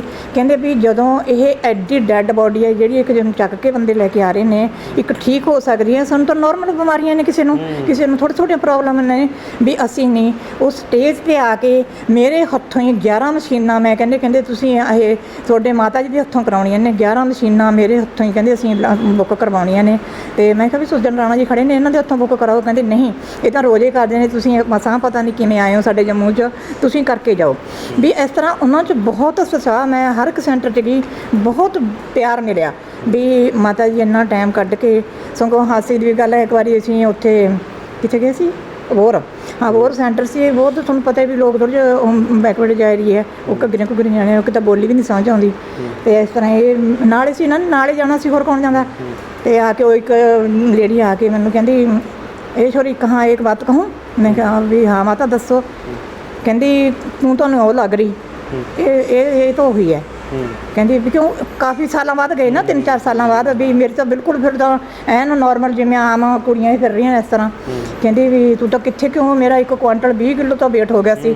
ਮੂੰਹ 'ਤੇ ਫੇਸ ਦਾ ਜਿਹੜਾ ਉਹ ਹਾਰਮੋਨ ਚੇਂਜ ਹੋ ਕੇ, ਜਿਵੇਂ ਤੁਹਾਡੇ ਮੁੱਛਾਂ ਦਾੜੀ ਨੇ ਉਹ ਆ ਗਈਆਂ, ਸੋਜਾ ਆ ਗਿਆ, ਪੈਰ ਇੰਨੇ ਸੁੱਜ ਗਏ, ਪਾਣੀ ਵਗਦਾ ਸੀ ਪੈਰਾਂ 'ਚ। ਕਿ ਉਹ ਇੱਕਦਮ ਜਿਹੜਾ ਕਿਉਂ ਥੈਰੇਪੀ ਨਹੀਂ ਨਾ ਛੱਡੀ, 4-4 ਵਾਰੀ 6-6 ਵਾਰੀ 5-5 ਵਾਰੀ ਮਸ਼ੀਨ ਘਰੇ ਲੈ ਗਈ ਸੀ ਫਿਰ। ਅਤੇ ਉਹ ਮੈਂ ਇੱਕਦਮ ਬਸ ਉਹ ਸਾਰਾ ਮੇਰਾ ਜਿਹੜਾ ਵੇਟ ਹੈ ਕੰਟਰੋਲ ਹੋ ਗਿਆ, ਫਿੱਟ ਹੋ ਗਿਆ ਸਰੀਰ ਐਨ ਬਿਲਕੁਲ। ਅਤੇ ਕਹਿੰਦੀ ਨਹੀਂ ਵੀ ਝੂਠ ਹੈ। ਕਹਿੰਦੀ ਇਹਨੇ ਤਾਂ ਇਹ ਮੁੰਡੇ ਨੇ ਇਹਨੇ ਸ਼ਾਦੀ ਹੋਰ ਕਰਾ ਲਈ ਹੋਣੀ, ਵੀ ਤੂੰ ਤਾਂ ਉਹ ਹੈ ਨਹੀਂ, ਝੂਠ ਬੋਲਿਆ, ਇੱਥੇ ਆ ਕੇ ਝੂਠ ਨਾ ਬੋਲਿਆ ਕਰੋ। ਮੈਂ ਕਿਹਾ ਨਹੀਂ ਮਾਤਾ, ਮੇਰੀ ਹੱਥ ਬੰਨ੍ਹ ਕੇ ਬੇਨਤੀ ਹੈ, ਹੁਣ ਇਸ ਉਮਰ 'ਚ ਇਹ ਸ਼ਾਦੀ ਦੂਜੀ ਕਰਾਈ ਗਈ, ਮੈਂ ਉਹੀ ਹਾਂ ਵੀ ਕੋਈ ਤੁਸੀਂ ਯਕੀਨ ਰੱਖੋ। ਮੇਰਾ ਕਹਿਣ ਦਾ ਮਤਲਬ ਸੈਰਾ ਜਿਮ ਦਾ ਤਾਂ ਕੋਈ ਦੇਣ ਦੇ ਹੀ ਨਹੀਂ ਸਕਦਾ। ਬਾਕੀ ਠੀਕ ਹੁੰਦੇ ਨੇ, ਇੱਕ ਮੈਕ ਫੜ ਕੇ ਨਾ ਲੈਕਚਰ ਦੇਣ ਤੋਂ ਥੋੜ੍ਹੇ ਜਿਹੇ ਜਗਦੇ ਨੇ ਲੋਕ, ਹੋਰ ਕੁਛ ਨਹੀਂ। ਠੀਕ ਦੁਨੀਆ ਹੋ ਰਹੀ ਹੈ। ਵੱਡੇ ਕੈਂਸਰ ਵਾਲੇ ਜਿਹੜੇ ਮਰੀਜ਼ ਸਾਡੇ ਉਧਰ ਸਰਹੰਦ ਰੋਡ ਸੈਂਟਰ 'ਚ ਕੈਂਸਰ ਵਾਲਾ ਮਰੀਜ਼ ਇੱਕ ਆਉਂਦਾ ਸੀ, ਕੈਂਸਰ ਵਾਲਾ, ਉਹਦਾ ਉਹਨੂੰ ਬਲੱਡ ਕੈਂਸਰ ਸੀ, ਐਨ ਠੀਕ ਹੋਇਆ ਬਿਲਕੁਲ ਉਹ। ਅਤੇ ਇੱਕ ਜਲੰਧਰ ਮਾਈ ਹੋਈ ਸੀ, ਉਹਨਾਂ ਨੂੰ ਵੀ ਮੇਰੇ ਵਾਂਗੂ ਪ੍ਰੋਬਲਮ ਸੀ, ਉਹ ਐਨ ਬਿਲਕੁਲ ਠੀਕ ਹੋਏ। ਹੁਣ ਉਹਨਾਂ ਨੇ ਆਪਣਾ ਜਲੰਧਰ ਉਹਨਾਂ ਨੇ ਸੈਂਟਰ ਖੋਲ੍ਹ ਰੱਖਿਆ। ਉਹਨਾਂ ਨੇ ਮੈਂ ਪਿੱਛੇ ਜੇ ਇੱਕ ਵੀਡੀਓ ਇਸ ਸੈਂਟਰ ਦੇ ਵਿੱਚੋਂ ਬਣਾ ਕੇ ਗਈ ਸੀ, ਮਨਦੀਪ ਜੀ ਨਾਲ ਮੈਂ ਇੰਟਰਵਿਊ ਕੀਤੀ ਸੀ। ਬਹੁਤ ਸਾਰੇ ਲੋਕਾਂ ਨੇ ਕਮੈਂਟ ਕੀਤੇ ਵੀ ਇਹ ਤਾਂ ਸਬਜ਼ੀ ਮਸ਼ੀਨਾਂ ਵੇਚਣ ਦਾ ਹੈਗਾ ਢੰਗ ਹੈ, ਕੋਈ ਫਾਇਦਾ ਨਹੀਂ ਹੁੰਦਾ, ਕੁਛ ਨਹੀਂ ਹੁੰਦਾ। ਉਹਨਾਂ ਬਾਰੇ ਕੀ ਕਹਿਣਾ ਚਾਹੋਗੇ? ਇਹ ਦੇਖੋ, ਮੈਂ ਇਹੀ ਸੋਚ ਨੂੰ ਬਦਲਣਾ ਚਾਹੁੰਦੀ ਹਾਂ ਵੀ ਇਹ ਕਹਿੰਦੇ ਨੇ ਵੀ ਮਸ਼ੀਨਾਂ ਨਾਲ ਹੁਣ ਹਰ ਇੱਕ ਕੰਮ ਆਪਾਂ ਮਾਰਕੀਟ 'ਚੋਂ ਕੋਈ ਚੀਜ਼ ਲੈ ਕੇ ਆਉਂਦੇ ਹਾਂ। ਮਾਰਕੀਟ 'ਚ ਅਸੀਂ ਜਾਂਦੇ ਨਾ ਖੁਦ ਲੈਣ, ਦੁਕਾਨਦਾਰ ਸਾਡੇ ਕੋਲ ਤਾਂ ਨਹੀਂ ਲੈ ਕੇ ਆਉਣਾ ਦਾ। ਫਰਿੱਜ ਖਰੀਦਦੇ ਹਾਂ, ਵਾਸ਼ਿੰਗ ਮਸ਼ੀਨ ਖਰੀਦਦੇ ਹਾਂ, ਗੱਡੀ ਖਰੀਦਦੇ ਹਾਂ, ਉਹ ਗੱਡੀ ਵੀ ਤਾਂ ਵੇਚਣੀ ਹੋਇਆ ਉਹਨਾਂ ਨੇ। ਨਾਲੇ ਕਿਹੜਾ ਗੱਡੀ ਜਿਹੜਾ ਤੁਹਾਨੂੰ ਘਰੇ ਦੇ ਦਿੰਦਾ ਵੀ ਘਰੇ ਜਾ ਕੇ ਚਲਾਓ। ਹੁਣ ਆਪਾਂ ਫਰਿੱਜ ਲੈਣਾ ਹੈ, ਆਪਾਂ ਨਾ ਜਾ ਕੇ ਦੇਖਾਂਗੇ ਵੀ ਇਹ ਹਵਾ ਠੰਡੀ ਦੇ ਰਿਹਾ ਕਿ ਏਸੀ ਠੰਡੀ ਦੇ ਰਿਹਾ ਹਵਾ ਕਿ ਨਹੀਂ। ਇੱਕ ਬਰਤਨ ਵਾਸਤੇ ਦੇਣਾ, ਇਹ ਤਾਂ ਦੇ ਰਹੇ ਨੇ ਨਾ, ਵੀ ਤੁਸੀਂ ਇਸਤੇਮਾਲ ਕਰਕੇ ਦੇਖੋ। ਫਿਰ ਕੋਈ ਪਹਿਲ ਨਹੀਂ ਹੈਗਾ, ਕੋਈ ਤੁਹਾਨੂੰ ਇਹ ਕੋਈ ਜ਼ਬਰਦਸਤੀ ਨਹੀਂ ਕਹਿੰਦੇ ਵੀ ਲਓ ਜਾਂ ਨਾ ਲਓ। ਜੇ ਹੁਣ ਸਾਨੂੰ ਜ਼ਰੂਰਤ ਸੀ ਸੀ। ਅਸੀਂ ਕਿਹਾ ਵੀ ਅਸੀਂ ਬੇਟਾ ਕਹਿਣ ਲੱਗਿਆ ਵੀ ਆਪਾਂ ਪਾਪਾ ਹੁਣ ਰੋਜ਼ ਕਿੰਨੇ ਕੁ ਦਿਨ ਆਟੋ ਵਾਲਾ ਨੂੰ ਪੈਸੇ ਦੇਵਾਂਗੇ, ਕਿੰਨੇ ਕੁ ਦਿਨ ਰੋਜ਼ ਜਾਵਾਂਗੇ ਵੀ ਆਪਾਂ ਮਸ਼ੀਨ ਹੈ ਜਿਹੜੀ ਆਪਾਂ ਘਰ ਲੈ ਘਰ ਜਾ ਕੇ ਥੈਰੇਪੀ ਲਵਾਂਗੇ। ਰੋਜ਼ ਤੁਸੀਂ ਵੀ ਕੰਮ ਛੱਡਦੇ ਹੋ, ਬਹੁਤ ਵੀ ਕੰਮ ਛੱਡਦੇ ਆ, ਬੱਚੇ ਪਰੇਸ਼ਾਨ ਹੁੰਦੇ ਨੇ। ਤਾਂ ਜਿਹੜਾ ਜੀ ਕਹਿੰਦੇ ਵੀ ਤੁਸੀਂ ਆ ਰਹੇ ਹੋ, ਫ੍ਰੀ ਹੋ ਰਹੀ ਹੈ ਥੈਰੇਪੀ, ਮਸ਼ੀਨ ਕਿਉਂ ਲੈਂਦੇ ਹੋ ਤੁਸੀਂ, ਮਸ਼ੀਨ ਨਾ ਲਓ। ਕਿਉਂ ਸਾਡੀ ਦਿਲ ਦੀ ਤਮੰਨਾ ਸੀ ਮਸ਼ੀਨ, ਮੇਰੇ ਦਿਲ ਦੀ ਇਹ ਤਮੰਨਾ ਸੀ ਵੀ ਜਦੋਂ 30 ਮਿੰਟ ਲੈਂਦਾ ਥੈਰੇਪੀ ਬੰਦਾ, ਕਿ 5 ਮਿੰਟ ਚਾਦਰ ਚੁੱਦਰੋਂ ਵਿਛਾਉਣ ਨੂੰ ਪੈਣ ਪੂਣ ਨੂੰ ਲੱਗ ਜਾਂਦੇ ਨੇ 5-7 ਮਿੰਟ। ਇੱਕ 30 ਮਿੰਟ ਦੀ ਥੈਰੇਪੀ ਦੇ ਨਾਲ ਮੈਂ 10 ਦਿਨਾਂ ਬਾਅਦ 15 ਦਿਨਾਂ ਬਾਅਦ ਪਾਸਾ ਲੈ ਲਿਆ। ਮੈਂ ਕਿਹਾ ਵੀ ਘਰ ਲਿਜਾ ਕੇ ਮੈਂ ਵੱਧ ਥੈਰੇਪੀ ਲਵਾਂਗੀ, ਸ਼ਾਇਦ ਮੈਂ ਜਲਦੀ ਠੀਕ ਹੋ ਜਾਵਾਂਗੀ। ਵੀ ਵੱਧ ਸਰ ਕਹਿਣ ਲੱਗੇ ਵੀ ਇਹਦਾ ਜਿਹੜਾ ਸਾਈਡ ਇਫੈਕਟ ਕੋਈ ਨਹੀਂ, ਤੁਸੀਂ 2 ਵਾਰੀ ਵੀ ਲੈ ਸਕਦੇ ਹੋ, ਤੁਸੀਂ 3 ਵਾਰੀ ਵੀ ਲੈ ਸਕਦੇ ਹੋ, ਤੁਸੀਂ 4 ਵਾਰੀ ਵੀ ਲੈ ਸਕਦੇ ਹੋ, ਜਿੰਨੀ ਵਾਰ ਮਰਜ਼ੀ ਲੈ ਜਾਓ। ਅਸੀਂ ਉਹ ਮਸ਼ੀਨ ਉਹ ਚੱਕ ਕੇ ਪਹਿਲਾਂ ਫਿਰ ਦੂਜੀ ਮਸ਼ੀਨ ਵੀ ਹੈਗੀ ਸਾਡੇ ਘਰ ਹੁਣ ਇਹ, ਤੇ ਅਸੀਂ ਘਰੇ ਜਦੋਂ ਲੈ ਕੇ ਗਏ ਤੇ ਸਿਰਫ ਇੱਕ ਹੀ ਮੇਰੇ ਕੋਲੇ ਮੁੱਦਾ ਸੀ ਵੀ ਥੈਰੇਪੀ ਲੈਣੀ ਹੈ, ਹੋਰ ਖਾਣ ਦਾ ਨਹੀਂ, ਕੋਈ ਕਿਤੇ ਜਾਣ ਦਾ ਨਹੀਂ, ਕੋਈ ਕੱਪੜੇ ਦਾ ਨਹੀਂ। ਸਿਰਫ ਮੈਂ ਤਾਂ ਜਦੋਂ ਬੇਹਲ ਹੁੰਦੀ ਹੈ ਵੀ ਉਹ ਮੈਂ ਕਹਿੰਦਾ ਵੀ ਮਸ਼ੀਨ 'ਤੇ ਲਟਾ ਦਿਓ, ਮੈਨੂੰ ਮਸ਼ੀਨ 'ਤੇ ਲਟਾ ਦਿਓ। ਪਰ ਉਹਦਾ ਰਿਜ਼ਲਟ ਹੈ ਜਿਹੜਾ ਅੱਜ ਕੁਛ ਕੱਲ੍ਹ ਕੁਛ ਤੁਹਾਡੇ ਸਾਹਮਣੇ ਹੈ ਵੀ ਐਨ ਠੀਕ ਹੈ। ਇਹ ਆਪਣਾ ਜਿਹੜਾ ਦਿਮਾਗ ਦੀ ਸੋਚ ਹੈ ਲੋਕਾਂ ਦੀ ਥੋੜ੍ਹੀ ਜਿਹੀ ਘੱਟ ਹੈ, ਜੋ ਕਹਿੰਦੇ ਨੇ ਵੀ ਮਸ਼ੀਨਾਂ ਵੇਚਣੀਆਂ। ਦੇਖੋ ਜੀ, ਚੀਜ਼ ਤਾਂ ਹਰ ਇੱਕ ਨੇ ਵੇਚਣੀ ਹੈ। ਹੁਣ ਜ਼ਿਮੀਂਦਾਰ ਫਸਲ ਬੀਜਦਾ, ਕਣਕ ਬੀਜਦਾ, ਕਿ ਉਹ ਖੇਤ 'ਚ ਰਹਿੰਦੀ ਹੈ, ਵੇਚਦਾ ਨਹੀਂ ਜੀ ਉਹਨੂੰ, ਵੱਢੇਗਾ, ਵੇਚੇਗਾ। ਮਾਰਕੀਟ 'ਚ ਇੰਨਾ ਸਮਾਨ ਆ ਰਿਹਾ ਹੈ, ਉਹ ਵਿਕਦੇ ਹੀ ਹੈ, ਅਕਸਰ ਨੂੰ ਆਪਾਂ ਲੈ ਕੇ ਆਉਂਦੇ ਹੀ ਹਾਂ। ਹੁਣ ਇਹਨਾਂ ਦੇ ਵੀ ਇੰਨੇ ਸਟਾਫ ਬੈਠਾ, ਇੰਨੇ ਪੱਖੇ ਚੱਲ ਰਹੇ ਨੇ, ਇੰਨੀਆਂ ਕੁਰਸੀਆਂ ਲੱਗੀਆਂ ਹੋਈਆਂ ਨੇ, ਇਹਨਾਂ ਨੂੰ ਵੀ ਫੀਸ ਦੇਣੀ ਹੈ, ਬਿਜਲੀ ਦਾ ਬਿੱਲ ਵੀ ਦੇਣਾ ਹੈ। ਤੇ ਇਹ ਇੱਥੇ ਵੀ ਤਾਂ ਫਿਰ ਇਹ ਮਾਰਕੀਟ ਉਹ ਆਪ ਕਹਿ ਰਹੇ ਨੇ ਵੀ ਮਾਰਕੀਟਿੰਗ ਸਾਡੀ ਇਹ ਉਹ ਹੈਗਾ ਪਰਚੇਜ ਹੈ, ਇਹ ਤੁਸੀਂ ਠੀਕ ਹੋਣੇ ਤਾਂ ਲਓ, ਠੀਕ ਹੋ ਕੇ ਤਾਂ ਹੀ ਲਓ ਨਾ, ਤਾਂ ਹੀ ਲੈਂਦੇ ਨੇ। ਜੋ ਜ਼ਬਰਦਸਤੀ ਤਾਂ ਨਹੀਂ ਦਿੰਦੇ ਜੀ ਵੀ ਤੁਸੀਂ ਲੈ ਕੇ ਜਾਣੇ ਆ, ਤੁਹਾਨੂੰ ਥੈਰੇਪੀ ਤਾਂ ਦੇਵਾਂਗੇ ਆਪਾਂ ਵੀ ਜੇ ਤੁਸੀਂ ਮਸ਼ੀਨ ਨਹੀਂ ਬੁੱਕ ਕਰਾਓਗੇ। ਇਹ ਜ਼ਬਰਦਸਤੀ ਇੱਥੇ ਕੋਈ ਨਹੀਂ ਹੈ ਜੀ। ਅੱਛਾ ਅੰਕਲ, ਇਹ ਦੱਸੋ ਕਿ ਜਦੋਂ ਤੁਹਾਡੇ ਕੋਲੇ ਤੁਸੀਂ ਇੱਥੇ ਆ ਰਹੇ ਸੀ, ਇਲਾਜ ਕਰਾਉਣ ਲਈ ਆ ਰਹੇ ਸੀ, ਕਦੇ ਤੁਹਾਡੇ ਮਨ 'ਚ ਵੀ ਕਦੇ ਆਇਆ ਕਿ ਇੱਥੇ ਮਸ਼ੀਨਾਂ ਵੇਚਣ ਦਾ ਢੰਗ ਹੈ ਤਾਂ ਕੋਈ ਇਹਦਾ ਨਹੀਂ ਹੈਗਾ? ਨਹੀਂ, ਇਹਦੇ ਵਿੱਚ ਜਦੋਂ ਰਾਣਾ ਜੀ ਨੇ ਸਾਨੂੰ ਭਰੋਸਾ ਦਿੱਤਾ, ਪਹਿਲੇ ਦੂਜੇ ਦਿਨ ਜਦੋਂ ਆਏ ਨੇ, ਉਸ ਤੋਂ ਬਾਅਦ ਮੈਨੂੰ ਯਕੀਨ ਹੋ ਗਿਆ ਵੀ ਵਾਕਈ ਇਹਦੇ 'ਚ ਕੋਈ ਨਾ ਕੋਈ ਚਮਤਕਾਰ ਹੈਗਾ, ਵੀ ਜਾਂ ਮਸ਼ੀਨਾਂ 'ਚ ਕੋਈ ਕੁਆਲਿਟੀ ਹੈਗੀ ਆ, ਵੀ ਜਿਹੜੇ ਇਹ ਇੰਨੀ ਗਰੰਟੀ ਦਿੰਦੇ ਅਦਰਵਾਈਜ਼ ਕੋਈ ਗਰੰਟੀ ਨਹੀਂ ਦਿੰਦਾ। ਤੇ ਉਸ ਤੋਂ ਬਾਅਦ ਸਾਨੂੰ ਯਕੀਨ ਹੋ ਗਿਆ ਵੀ ਜੋ ਸੱਜਣ ਜੀ ਕਹਿ ਰਹੇ ਨੇ ਤਾਂ ਇਹਦੇ ਵਿੱਚ ਸੱਚ ਹੈ, ਵੀ ਜਿਹੜੀ ਮਸ਼ੀਨ ਹੈ ਇਹ ਇਹਨੂੰ ਠੀਕ ਕਰੇਗੀ। ਸਾਨੂੰ ਪੂਰਾ ਭਰੋਸਾ ਹੋ ਗਿਆ। ਉਸ ਤੋਂ ਬਾਅਦ ਰਾਣਾ ਜੀ ਕਹਿੰਦੇ ਵੀ ਅਸੀਂ ਵੀਡੀਓ ਬਣਾਉਣੀ ਹੈ, ਤੁਹਾਨੂੰ ਕੀ ਇਤਰਾਜ਼? ਮਹਾਂ ਜੀ ਸਾਨੂੰ ਕੋਈ ਇਤਰਾਜ਼ ਨਹੀਂ। ਵੀਡੀਓ ਉਹਨਾਂ ਨੇ ਬਣਾ ਲਈ, ਸਾਰੇ ਸੈਂਟਰਾਂ 'ਚ ਡਿਵਾਈਡ ਕਰਤੀ, ਈਵਨ ਇੱਥੇ ਤੱਕ ਵੀ ਥਰੂ ਆਊਟ ਇੰਡੀਆ ਜਿੰਨੇ ਵੀ ਸੈਂਟਰ ਨੇ ਸਾਰੇ ਸੈਂਟਰਾਂ ਦੇ ਵਿੱਚ ਇਹਦੀ ਵੀਡੀਓ ਚੱਲਦੀ ਸੀ। ਹਰੇਕ ਸੈਂਟਰ ਵਾਲਾ ਜਿਹੜਾ ਓਨਰ ਸੀਗਾ, ਮਤਲਬ ਵੀ ਚਲਾਉਂਦਾ ਸੀ, ਉਹ ਕਹਿੰਦਾ ਵੀ ਲੋਕ ਜਿਹੜੇ ਕਹਿੰਦੇ ਨੇ ਕੁਐਸਚਨ ਪੁੱਟ ਅਪ ਕਰਦੇ ਨੇ ਵੀ ਅੱਜ ਕੱਲ੍ਹ ਜਿਹੜਾ ਹੈਗਾ ਫਰਾਡ ਹੈ, ਵੀ ਫਰਾਡ ਨੇ, ਜਿਹਦੇ ਵੀਡੀਓ ਜਿੱਥੋਂ ਮਰਜ਼ੀ ਬਣਵਾ ਲਓ ਤੁਸੀਂ, ਵੀ ਜਿਹੜੇ ਮਾਤਾ ਜੀ ਠੀਕ ਹੋਏ ਨੇ ਸਾਡੇ ਰੂਬਰੂ ਲਿਆਓ, ਸਾਡੇ ਸਾਹਮਣੇ ਲਿਆਓ, ਵੀ ਉਹ ਆ ਕੇ ਸਾਨੂੰ ਦੱਸਣ, ਫਿਰ ਸਾਨੂੰ ਯਕੀਨ ਹੋਊਗਾ। ਉਸ ਤੋਂ ਬਾਅਦ ਫਿਰ ਰਾਣਾ ਜੀ ਨੇ ਸਾਨੂੰ ਕਿਹਾ ਵੀ ਪਿਤਾ ਜੀ ਗੱਲ ਸੁਣੋ, ਵੀ ਆਪਣਾ ਟੂਰ ਹੋਊਗਾ ਹੁਣ ਮਹੀਨੇ ਦਾ, ਉਹਦੇ ਵਿੱਚ ਆਪਾਂ 2 ਦਿਨ ਪਟਿਆਲੇ ਵਾਪਸ ਆਵਾਂਗੇ। ਉਦੋਂ ਪਟਿਆਲੇ ਸੀਗੇ, ਵੀ ਐਂ ਕਰਕੇ ਆਹ ਗੱਲ ਹੈ ਵੀ ਕੀ ਤੁਸੀਂ ਜਾ ਸਕਦੇ ਹੋ? ਮੈਂ ਕਿਹਾ ਬੇਟਾ ਗੱਲ ਸੁਣੋ, ਮੰਮੀ ਉਹ ਕਹਿੰਦਾ ਸੀ ਇਹਨਾਂ ਨੂੰ ਵੀ ਮੰਮੀ ਤੁਹਾਡੀ ਠੀਕ ਹੋ ਗਈ, ਮੈਂ ਵਿਹਲਾ ਹਾਂ, ਅਸੀਂ ਜਾਣ ਨੂੰ ਤਿਆਰ ਹਾਂ, ਬੱਚੇ ਹੈਗੇ ਨੇ, ਬੇਟਾ ਘਰ ਹੈਗਾ, ਨੂੰਹ ਹੈਗੀ, ਸਾਰੇ ਹੈਗੇ ਨੇ, ਅਸੀਂ ਤਾਂ ਫਾਰ ਗਏ, ਜਦੋਂ ਮਰਜ਼ੀ ਲੈ ਜਾਓ, ਠੀਕ ਹੈ ਨਾ ਜੀ। ਉਸ ਤੋਂ ਬਾਅਦ ਅਸੀਂ ਸੈਂਟਰਾਂ 'ਚ ਜਾਣਾ, ਉੱਥੇ ਜਾ ਕੇ ਲੈਕਚਰ ਕਰਨਾ, ਪਿੱਛੇ ਵੀਡੀਓ ਚਲਾ ਦਿੰਦੇ ਸੀ। ਅਸੀਂ ਵੀਡੀਓ ਵੱਲ ਨਹੀਂ ਸੀ ਦੇਖਦੇ, ਨਾ ਇਹ ਦੇਖਦੇ ਸੀ ਨਾ ਮੈਂ ਦੇਖੀ, ਉਹ ਸਾਡੇ ਨਾਲ ਆਪ ਬੀਤੀ ਸੀ, ਹੱਡ ਬੀਤੀ ਸੀ। ਅਸੀਂ ਉਹ ਵੀਡੀਓ ਚੱਲੀ ਜਾਂਦੀ, ਅਸੀਂ ਜ਼ਬਾਨੀ ਜੋ ਕੁਛ ਵੀ ਹੈਗਾ ਸੀਗਾ ਸਾਰੀ ਮਤਲਬ ਮੈਂਬਰਾਂ ਨੂੰ ਹੀ ਦੱਸਦੇ ਸੀ। ਉਸ ਤੋਂ ਬਾਅਦ ਮੈਂਬਰਾਂ ਨੂੰ ਇੰਨਾ ਯਕੀਨ ਹੋ ਗਿਆ ਵਾਕਈ ਇਹਨਾਂ ਦੇ ਵਿੱਚ ਜਿਹੜੀ ਮਸ਼ੀਨਾਂ ਦੀ ਮਤਲਬ ਕੁਆਲਿਟੀ ਹੈ ਬਹੁਤ ਅੱਛੀ ਹੈ। ਇੱਕ ਵਾਰੀ ਤੁਹਾਨੂੰ ਮੈਂ ਦੱਸਦਾ ਜੀ, ਅਸੀਂ ਕਾਂਗੜੇ ਚਲੇ ਗਏ ਹਿਮਾਚਲ 'ਚ, ਉੱਥੇ IAS ਅਫਸਰ ਜਿਹੜੀ DC ਸੀਗਾ ਉਹ ਰਿਟਾਇਰ ਹੋਏ ਸੀ। ਉਹ ਜੀ ਗੇੜੇ ਦੇਈ ਜਾਵੇ, ਅਸੀਂ ਦਫ਼ਤਰ ਦੇ ਵਿੱਚ ਬੈਠੇ ਹਾਂ, ਚਾਹ ਉਹਨਾਂ ਨੇ ਮੰਗਾ ਲਈ, ਸਰ ਵੀ ਨਾਲ ਸੀਗੇ ਵੀ ਮੈਂ ਵੀ, ਅਸੀਂ ਚਾਹ ਪੀਣ ਲੱਗ ਗਏ। ਉਸ ਤੋਂ ਬਾਅਦ ਅਸੀਂ ਵਾਪਸ ਆਉਣਾ ਸੀ ਤਾਂ ਉਹ ਗੇੜਾ ਦੇਈ ਜਾਂਦਾ, ਸਰ ਕਹਿੰਦੇ ਪਿਤਾ ਜੀ? ਮੈਂ ਕਿਹਾ ਹਾਂ ਜੀ। ਕਹਿੰਦੇ ਤੁਸੀਂ 1 ਮਿੰਟ ਚਾਹ ਪੀ ਲਈ? ਮੈਂ ਕਿਹਾ ਹਾਂ ਜੀ। ਕਹਿੰਦਾ ਬਾਹਰ ਜਾਓ। ਮੈਂ ਕਿਹਾ ਜੀ ਕੀ ਗੱਲ? ਕਹਿੰਦਾ ਵੀ ਜੋ ਭਾਈ ਸਾਹਿਬ ਨੇ ਉਹ ਕੁਛ ਪੁੱਛਣਾ ਚਾਹੁੰਦੇ ਨੇ, ਉਹ ਆ ਨਹੀਂ ਸਕਦੇ ਅੰਦਰ। ਮੈਂ ਗਿਆ ਬਾਹਰ, ਮੈਂ ਹੱਥ ਬੰਨੇ, ਮੈਂ ਕਿਹਾ ਨਮਸਕਾਰ ਜੀ, ਕਿਉਂ ਉੱਧਰ ਮਤਲਬ ਉਹ ਹੈ, ਮੈਂ ਕਿਹਾ ਨਮਸਕਾਰ ਜੀ। ਕਹਿੰਦਾ ਨਮਸਕਾਰ। मैं कहा सर बड़े गेड़े मारते हो, की गल है? कहना भी मैं ये पूछना चाहता हूँ आपसे भी क्या आप सही बात है भी आपकी वाइफ है? मैं हाँ जी बिल्कुल सही गल है जी, एक IAS अफसर दी जवानी है ये। मैं कहा हाँ जी मेरी वाइफ है। वाकई तुसीं कहदा मशीन तो ठीक हो? मैं कहा हाँ जी वाकई ठीक होए हैं जी। कहता इतना इसमें मतलब भी गुण है? मैं कहा हाँ जी तुहाडे सामने ही है जी। मैं वीडियो बिल्कुल ओरिजिनल है जी, कोई डुप्लीकेट नहीं हैगी जी। कहना जी फिर मैनू जो आपके साथ आए हैं वो उनसे मिलाएंगे, मैं कहा मिलाएंगे जी, आओ। मैं राणा जी को सर भी थोड़ा मिलना चाहते, कहता आओ जी। बिठाया उन्होंने, गलबात की, फिर राणा जी ने जो भी उन्होंने क्वेश्चन किया सारिਆਂ ਦਾ इन्होंने ਉਸੇ ਭਾਸ਼ਾ ਦੇ ਵਿੱਚ, ਕਿਉਂ ਉਹ ਤਾਂ ਸਾਰੀਆਂ ਭਾਸ਼ਾ ਜਾਣਦੇ ਨੇ, ਜਵਾਬ ਦਿੱਤਾ ਜੀ। ਫਿਰ ਉਹਨੂੰ ਜਾ ਕੇ ਯਕੀਨ ਹੋਇਆ, ਉਹਨੇ ਉਸੇ ਟਾਈਮ ਚੈੱਕ ਕੱਟ ਕੇ ਸਾਡੇ ਸਾਹਮਣੇ ਮਸ਼ੀਨ ਬੁੱਕ ਕਰਾਤੀ। ਮਤਲਬ ਇੱਥੋਂ ਤੱਕ ਵੀ ਜਿਹੜੇ ਲੋਕ ਹੈਗੇ ਆ ਉਹ ਪੂਰਾ ਯਕੀਨ ਜਿਨ੍ਹਾਂ ਨੂੰ ਹੁੰਦਾ ਨਹੀਂ ਉਨੀ ਦੇਰ ਉਹ ਯਕੀਨ ਨਹੀਂ ਕਰਦੇ। ਜਦੋਂ ਉਹਨਾਂ ਨੂੰ ਪੂਰਾ ਭਰੋਸਾ ਹੋ ਗਿਆ ਵੀ ਹਾਂ ਵਾਕਈ ਇਹ ਇੱਥੋਂ ਠੀਕ ਹੋਏ ਨੇ, ਫਿਰ ਜਾ ਕੇ ਉਹਨਾਂ ਨੂੰ ਮਤਲਬ ਯਕੀਨ ਹੋਇਆ ਜੀ। ਬਹੁਤ ਜਿਹੜੇ ਮੈਂਬਰ ਨੇ ਉਹ ਕੁਐਸਚਨ ਕਰਦੇ ਨੇ ਇਹਨਾਂ 'ਤੇ, ਸੈਂਟਰ ਵਾਲਿਆਂ 'ਤੇ, ਵੀ ਮਾਤਾ ਜੀ ਨੂੰ ਸਾਡੇ ਸਾਹਮਣੇ ਲਿਆਓ, ਉਹ ਲੈਕਚਰ ਦੇਣਗੇ, ਸਾਡੇ ਨਾਲ ਗੱਲਬਾਤ ਕਰਨਗੇ, ਫਿਰ ਸਾਨੂੰ ਭਰੋਸਾ ਹੋਊਗਾ ਵਾਕਈ ਇੱਥੋਂ ਠੀਕ ਹੋਏ। ਕੁੱਲ ਮਿਲਾ ਕੇ ਇੱਕ ਅਜਿਹੀ ਜਿਹੜੀ ਹੈ ਤੁਸੀਂ ਆਪਣੀ ਜਿਹੜੀ ਦਾਸਤਾਨ ਸੁਣਾਈ ਹੈ ਜਿਹੜੀ ਕਿ ਬਿਲਕੁਲ ਬੋਡੀ ਡੈੱਡ ਹੋ ਚੁੱਕੀ ਸੀ, ਅਤੇ ਜਿਸ ਤੋਂ ਬਾਅਦ ਤੁਸੀਂ ਜਦੋਂ ਇਹ ਸੈਰਾਜਿਮ ਦੀ ਮਸ਼ੀਨਸ ਦੇ ਨਾਲ ਜਿਹੜਾ ਇਹ ਤੁਸੀਂ ਆਪਣਾ ਜਿਹੜਾ ਨਵੀਂ ਤੰਦਰੁਸਤੀ ਪਾਈ ਹੈ। ਮੈਂ ਦਰਸ਼ਕਾਂ ਦੀ ਜਾਣਕਾਰੀ ਦੱਸਦਾ ਜੀ, ਇਹ ਉਹੀ ਮਸ਼ੀਨਾਂ ਨੇ ਜਿਹੜੀਆਂ ਸਾਡੇ ਪਿੱਛੇ ਦਿਖਾਈ ਦੇ ਰਹੀਆਂ ਨੇ, ਉਹੀ ਮਸ਼ੀਨ ਹੈ ਜਿਨ੍ਹਾਂ ਦੇ ਨਾਲ ਆਂਟੀ ਜਿਹੜੇ ਨੇ ਉਹ ਬਿਲਕੁਲ ਅੱਜ ਤੰਦਰੁਸਤ ਨੇ। ਉਹੀ ਮਸ਼ੀਨ ਹੈ ਜਿਹਦੇ ਨਾਲ ਅੰਕਲ ਦੀਆਂ ਜਦੋਂ ਇਹਨਾਂ ਨੇ ਦੇਖਿਆ ਕਿ ਉਹਨਾਂ ਦੀ ਵਾਈਫ ਜਿਹੜੀ ਹੈ ਉਹ ਅੱਜ ਬਿਲਕੁਲ ਤੰਦਰੁਸਤ ਹੋ ਰਹੇ ਨੇ, ਜਿਨ੍ਹਾਂ ਨੂੰ ਚੁੱਕ ਕੇ ਲਿਜਾ ਰਹੇ ਸੀ, ਹਰ ਕੰਮ ਜਿਹੜਾ ਚੁੱਕ ਕੇ ਕਰਵਾਇਆ ਜਾ ਰਿਹਾ ਸੀ, ਅਤੇ ਇਹ ਉਸੇ ਮਸ਼ੀਨ ਦੇ ਨਾਲ ਜਿਹੜਾ ਅੱਜ ਬਿਲਕੁਲ ਠੀਕ ਨੇ। ਉਹੀ ਮਸ਼ੀਨਾਂ ਨੇ ਜਿਹਦੇ 'ਤੇ ਬਿਮਾਰ ਲੋਕ ਜਿਹੜੇ ਨੇ ਇਲਾਜ ਕਰਵਾ ਰਹੇ ਨੇ ਅਤੇ ਉਸ ਤੋਂ ਬਾਅਦ ਆਪਣੀ ਤੰਦਰੁਸਤੀ ਹਾਸਲ ਕਰ ਰਹੇ ਨੇ। ਸੋ ਤੁਹਾਡਾ ਨਿਊਜ਼ ਏਸ਼ੀਆ ਪੰਜਾਬੀ ਨਾਲ ਗੱਲਬਾਤ ਕਰਨ ਲਈ ਬਹੁਤ ਬਹੁਤ ਧੰਨਵਾਦ। ਬਹੁਤ ਬਹੁਤ ਧੰਨਵਾਦ ਜੀ ਤੁਹਾਡਾ, ਥੈਂਕ ਯੂ। ਦਿਨੇ ਬਹੁਤ ਤਰੱਕੀ ਤੁਹਾਡਾ ਜਿਹੜਾ ਚੈਨਲ ਇਹ ਕਰੇ ਦਿਨ ਰਾਤ ਚੌਗਣੀ। ਬਹੁਤ ਬਹੁਤ ਧੰਨਵਾਦ ਜੀ ਤੁਹਾਡਾ, ਬਹੁਤ ਧੰਨਵਾਦ ਜੀ। ਸੋ ਇੱਕ ਇਹੋ ਜਿਹੀ ਕੇਸ ਹਿਸਟਰੀ ਜਿਹਦੇ ਰੌਂਗਟੇ ਖੜੇ ਕਰਨ ਵਾਲੀ, ਆਪਾਂ ਇਹ ਕਹਿ ਸਕਦੇ ਹਾਂ ਰੌਂਗਟੇ ਖੜੇ ਕਰਨ ਵਾਲੀ ਕੇਸ ਹਿਸਟਰੀ, ਜਦੋਂ ਬੋਡੀ ਇੱਕ ਕਹਾਵਤ ਹੈ ਕਿ ਜਿਸ ਤਨ ਲਾਗੇ ਸੋ ਤਨ ਜਾਣੇ, only the wearers know where the shoe pinches, English ਦੀ ਵੀ ਕਹਾਵਤ ਹੈ। ਅਤੇ ਇਹ ਸਿਰਫ ਜਿਹਨੂੰ ਲੱਗਦੀ ਹੈ ਨਾ ਉਹੀ ਜਾਣਦਾ ਕਿ ਮੈਨੂੰ ਮੇਰੇ ਸਰੀਰ ਦੇ ਉੱਤੇ ਕੀ ਬੀਤ ਰਹੀ ਹੈ। ਸੋ ਆਪਣੇ ਸਰੀਰ ਦੇ ਉੱਤੇ ਇਹਨਾਂ ਨੇ ਸਾਰਾ 5 ਮਹੀਨੇ ਸੰਤਾਪ ਹੰਢਾਇਆ, ਪਰਿਵਾਰ ਪੂਰਾ ਜਿਹੜਾ ਇਹਨਾਂ ਦੇ ਵਿੱਚ ਵਿਅਸਤ ਰਿਹਾ, ਪੈਸਾ ਜਿੰਨਾ ਸੀਗਾ, ਸਾਰੀ ਜ਼ਿੰਦਗੀ ਦੀ ਪੂੰਜੀ ਜਿਹੜੀ ਸੀ ਉਹ ਲੱਗ ਗਈ ਸੀ, ਸਾਰਾ ਕੁਝ ਖਤਮ ਹੋ ਗਿਆ ਸੀਗਾ। ਅੰਤ ਦੇ ਵਿੱਚ ਜਾ ਕੇ ਇੱਥੋਂ ਤੱਕ ਹੋ ਗਏ ਸੀ ਕਿ ਜਿਹੜੇ ਸਰਕਾਰੀ ਨੌਕਰੀ ਦੇ ਵਿੱਚ ਰਿਟਾਇਰ ਹੋਏ ਨੇ, ਇਹਨਾਂ ਨੂੰ ਹੱਥ ਜੋੜਨੇ ਪੈ ਗਏ ਸੀਗੇ ਇਸ ਸੈਂਟਰ ਦੇ ਹੈੱਡ ਅੱਗੇ ਕਿ ਸਾਡੇ ਕੋਲ ਕੁਝ ਨਹੀਂ ਬਚਿਆ, ਜੇ ਤੁਸੀਂ ਇਲਾਜ ਕਰ ਸਕਦੇ ਹੋ ਤਾਂ ਸਾਡਾ ਫ੍ਰੀ ਇਲਾਜ ਕਰ ਦਿਓ। ਅਤੇ ਇਲਾਜ ਫ੍ਰੀ ਹੋਇਆ। ਇਲਾਜ ਫ੍ਰੀ ਹੋਣ ਤੋਂ ਬਾਅਦ ਅੱਜ ਤੁਹਾਡੇ ਸਾਹਮਣੇ ਨੇ, ਤੰਦਰੁਸਤ ਹਾਸਲ 'ਚ ਨੇ। ਇਹਨਾਂ ਨੇ ਵੀ ਪੂਰਾ ਮੋੜਿਆ ਜਿੰਨਾ ਕੁ ਇਹਨਾਂ ਦਾ ਇਲਾਜ ਫ੍ਰੀ ਹੋਇਆ ਸੀ। ਇਹਨਾਂ ਨੇ ਇਕੱਲੇ ਸੈਂਟਰ ਦੇ ਵਿੱਚ ਜਾ ਕੇ ਲੋਕਾਂ ਨੂੰ ਮੋਟੀਵੇਟ ਕੀਤਾ, ਦੱਸਿਆ ਕਿ ਤੁਸੀਂ ਫ੍ਰੀ ਇਲਾਜ ਕਰਵਾ ਰਹੇ ਹੋ ਅਤੇ ਇਹਦੇ ਪਿੱਛੇ ਕੋਈ ਕਿਸੇ ਦਾ ਲਾਲਚ ਨਹੀਂ ਹੈ। ਮੈਂ ਠੀਕ ਹੋ ਕੇ ਤੁਹਾਡੇ ਸਾਹਮਣੇ ਆ, ਤੁਸੀਂ ਇਲਾਜ ਕਰਵਾਓ, ਜੇ ਪੈਸਾ ਨਹੀਂ ਹੈਗਾ ਤੁਸੀਂ ਸਿਰਫ ਇਲਾਜ ਕਰਾਓ।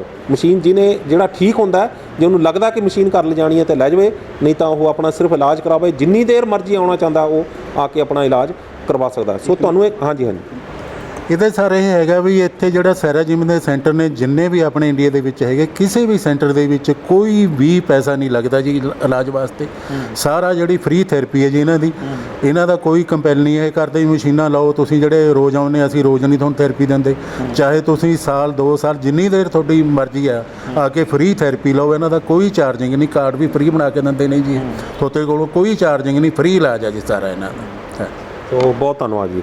ਸੋ ਤੁਹਾਨੂੰ ਇਹ ਗੱਲਬਾਤ ਕਿਵੇਂ ਲੱਗੀ, ਆਪਣੀ ਰਾਏ ਸਾਨੂੰ ਸਾਡੇ ਕਮੈਂਟ ਬਾਕਸ ਜ਼ਰੂਰ ਦੇਣਾ। ਜੇਕਰ ਵੀਡੀਓ ਵਧੀਆ ਲੱਗੀ ਹੈ ਤਾਂ ਇਸ ਨੂੰ ਲਾਈਕ ਅਤੇ ਸ਼ੇਅਰ ਵੱਧ ਤੋਂ ਵੱਧ ਕਰ ਦਿਓ, ਤਾਂ ਕਿ ਇਸ ਦਾ ਫਾਇਦਾ ਅਜਿਹੇ ਆਂਟੀ ਵਰਗੇ ਜਿਹੜੇ ਮਰੀਜ਼ ਨੇ ਉਹਨਾਂ ਨੂੰ ਵੱਧ ਤੋਂ ਵੱਧ ਹੋ ਸਕੇ। ਹੋ ਸਕਦਾ ਤੁਹਾਡਾ ਇੱਕ ਸ਼ੇਅਰ ਕਿਸੇ ਦੀ ਜ਼ਿੰਦਗੀ ਬਦਲ ਸਕਦਾ, ਹੋ ਸਕਦਾ ਤੁਹਾਡਾ ਕਿ ਇੱਕ ਸ਼ੇਅਰ ਕਿਸੇ ਬਿਮਾਰ ਨੂੰ ਤੰਦਰੁਸਤ ਕਰ ਸਕਦਾ।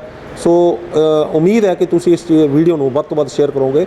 ਸਾਡੇ ਚੈਨਲ ਨੂੰ ਲਾਈਕ ਅਤੇ ਸਬਸਕ੍ਰਾਈਬ ਕਰਨਾ ਨਾ ਭੁੱਲਿਓ। ਅਗਲੀ ਵਾਰ ਫਿਰ ਹਾਜ਼ਰ ਹੋਵਾਂਗੇ ਇੱਕ ਨਵੇਂ ਮੁੱਦੇ, ਇੱਕ ਨਵੇਂ ਮਹਿਮਾਨ ਦੇ ਨਾਲ। ਉਦੋਂ ਤੱਕ ਮੈਨੂੰ ਦਿਓ ਇਜਾਜ਼ਤ।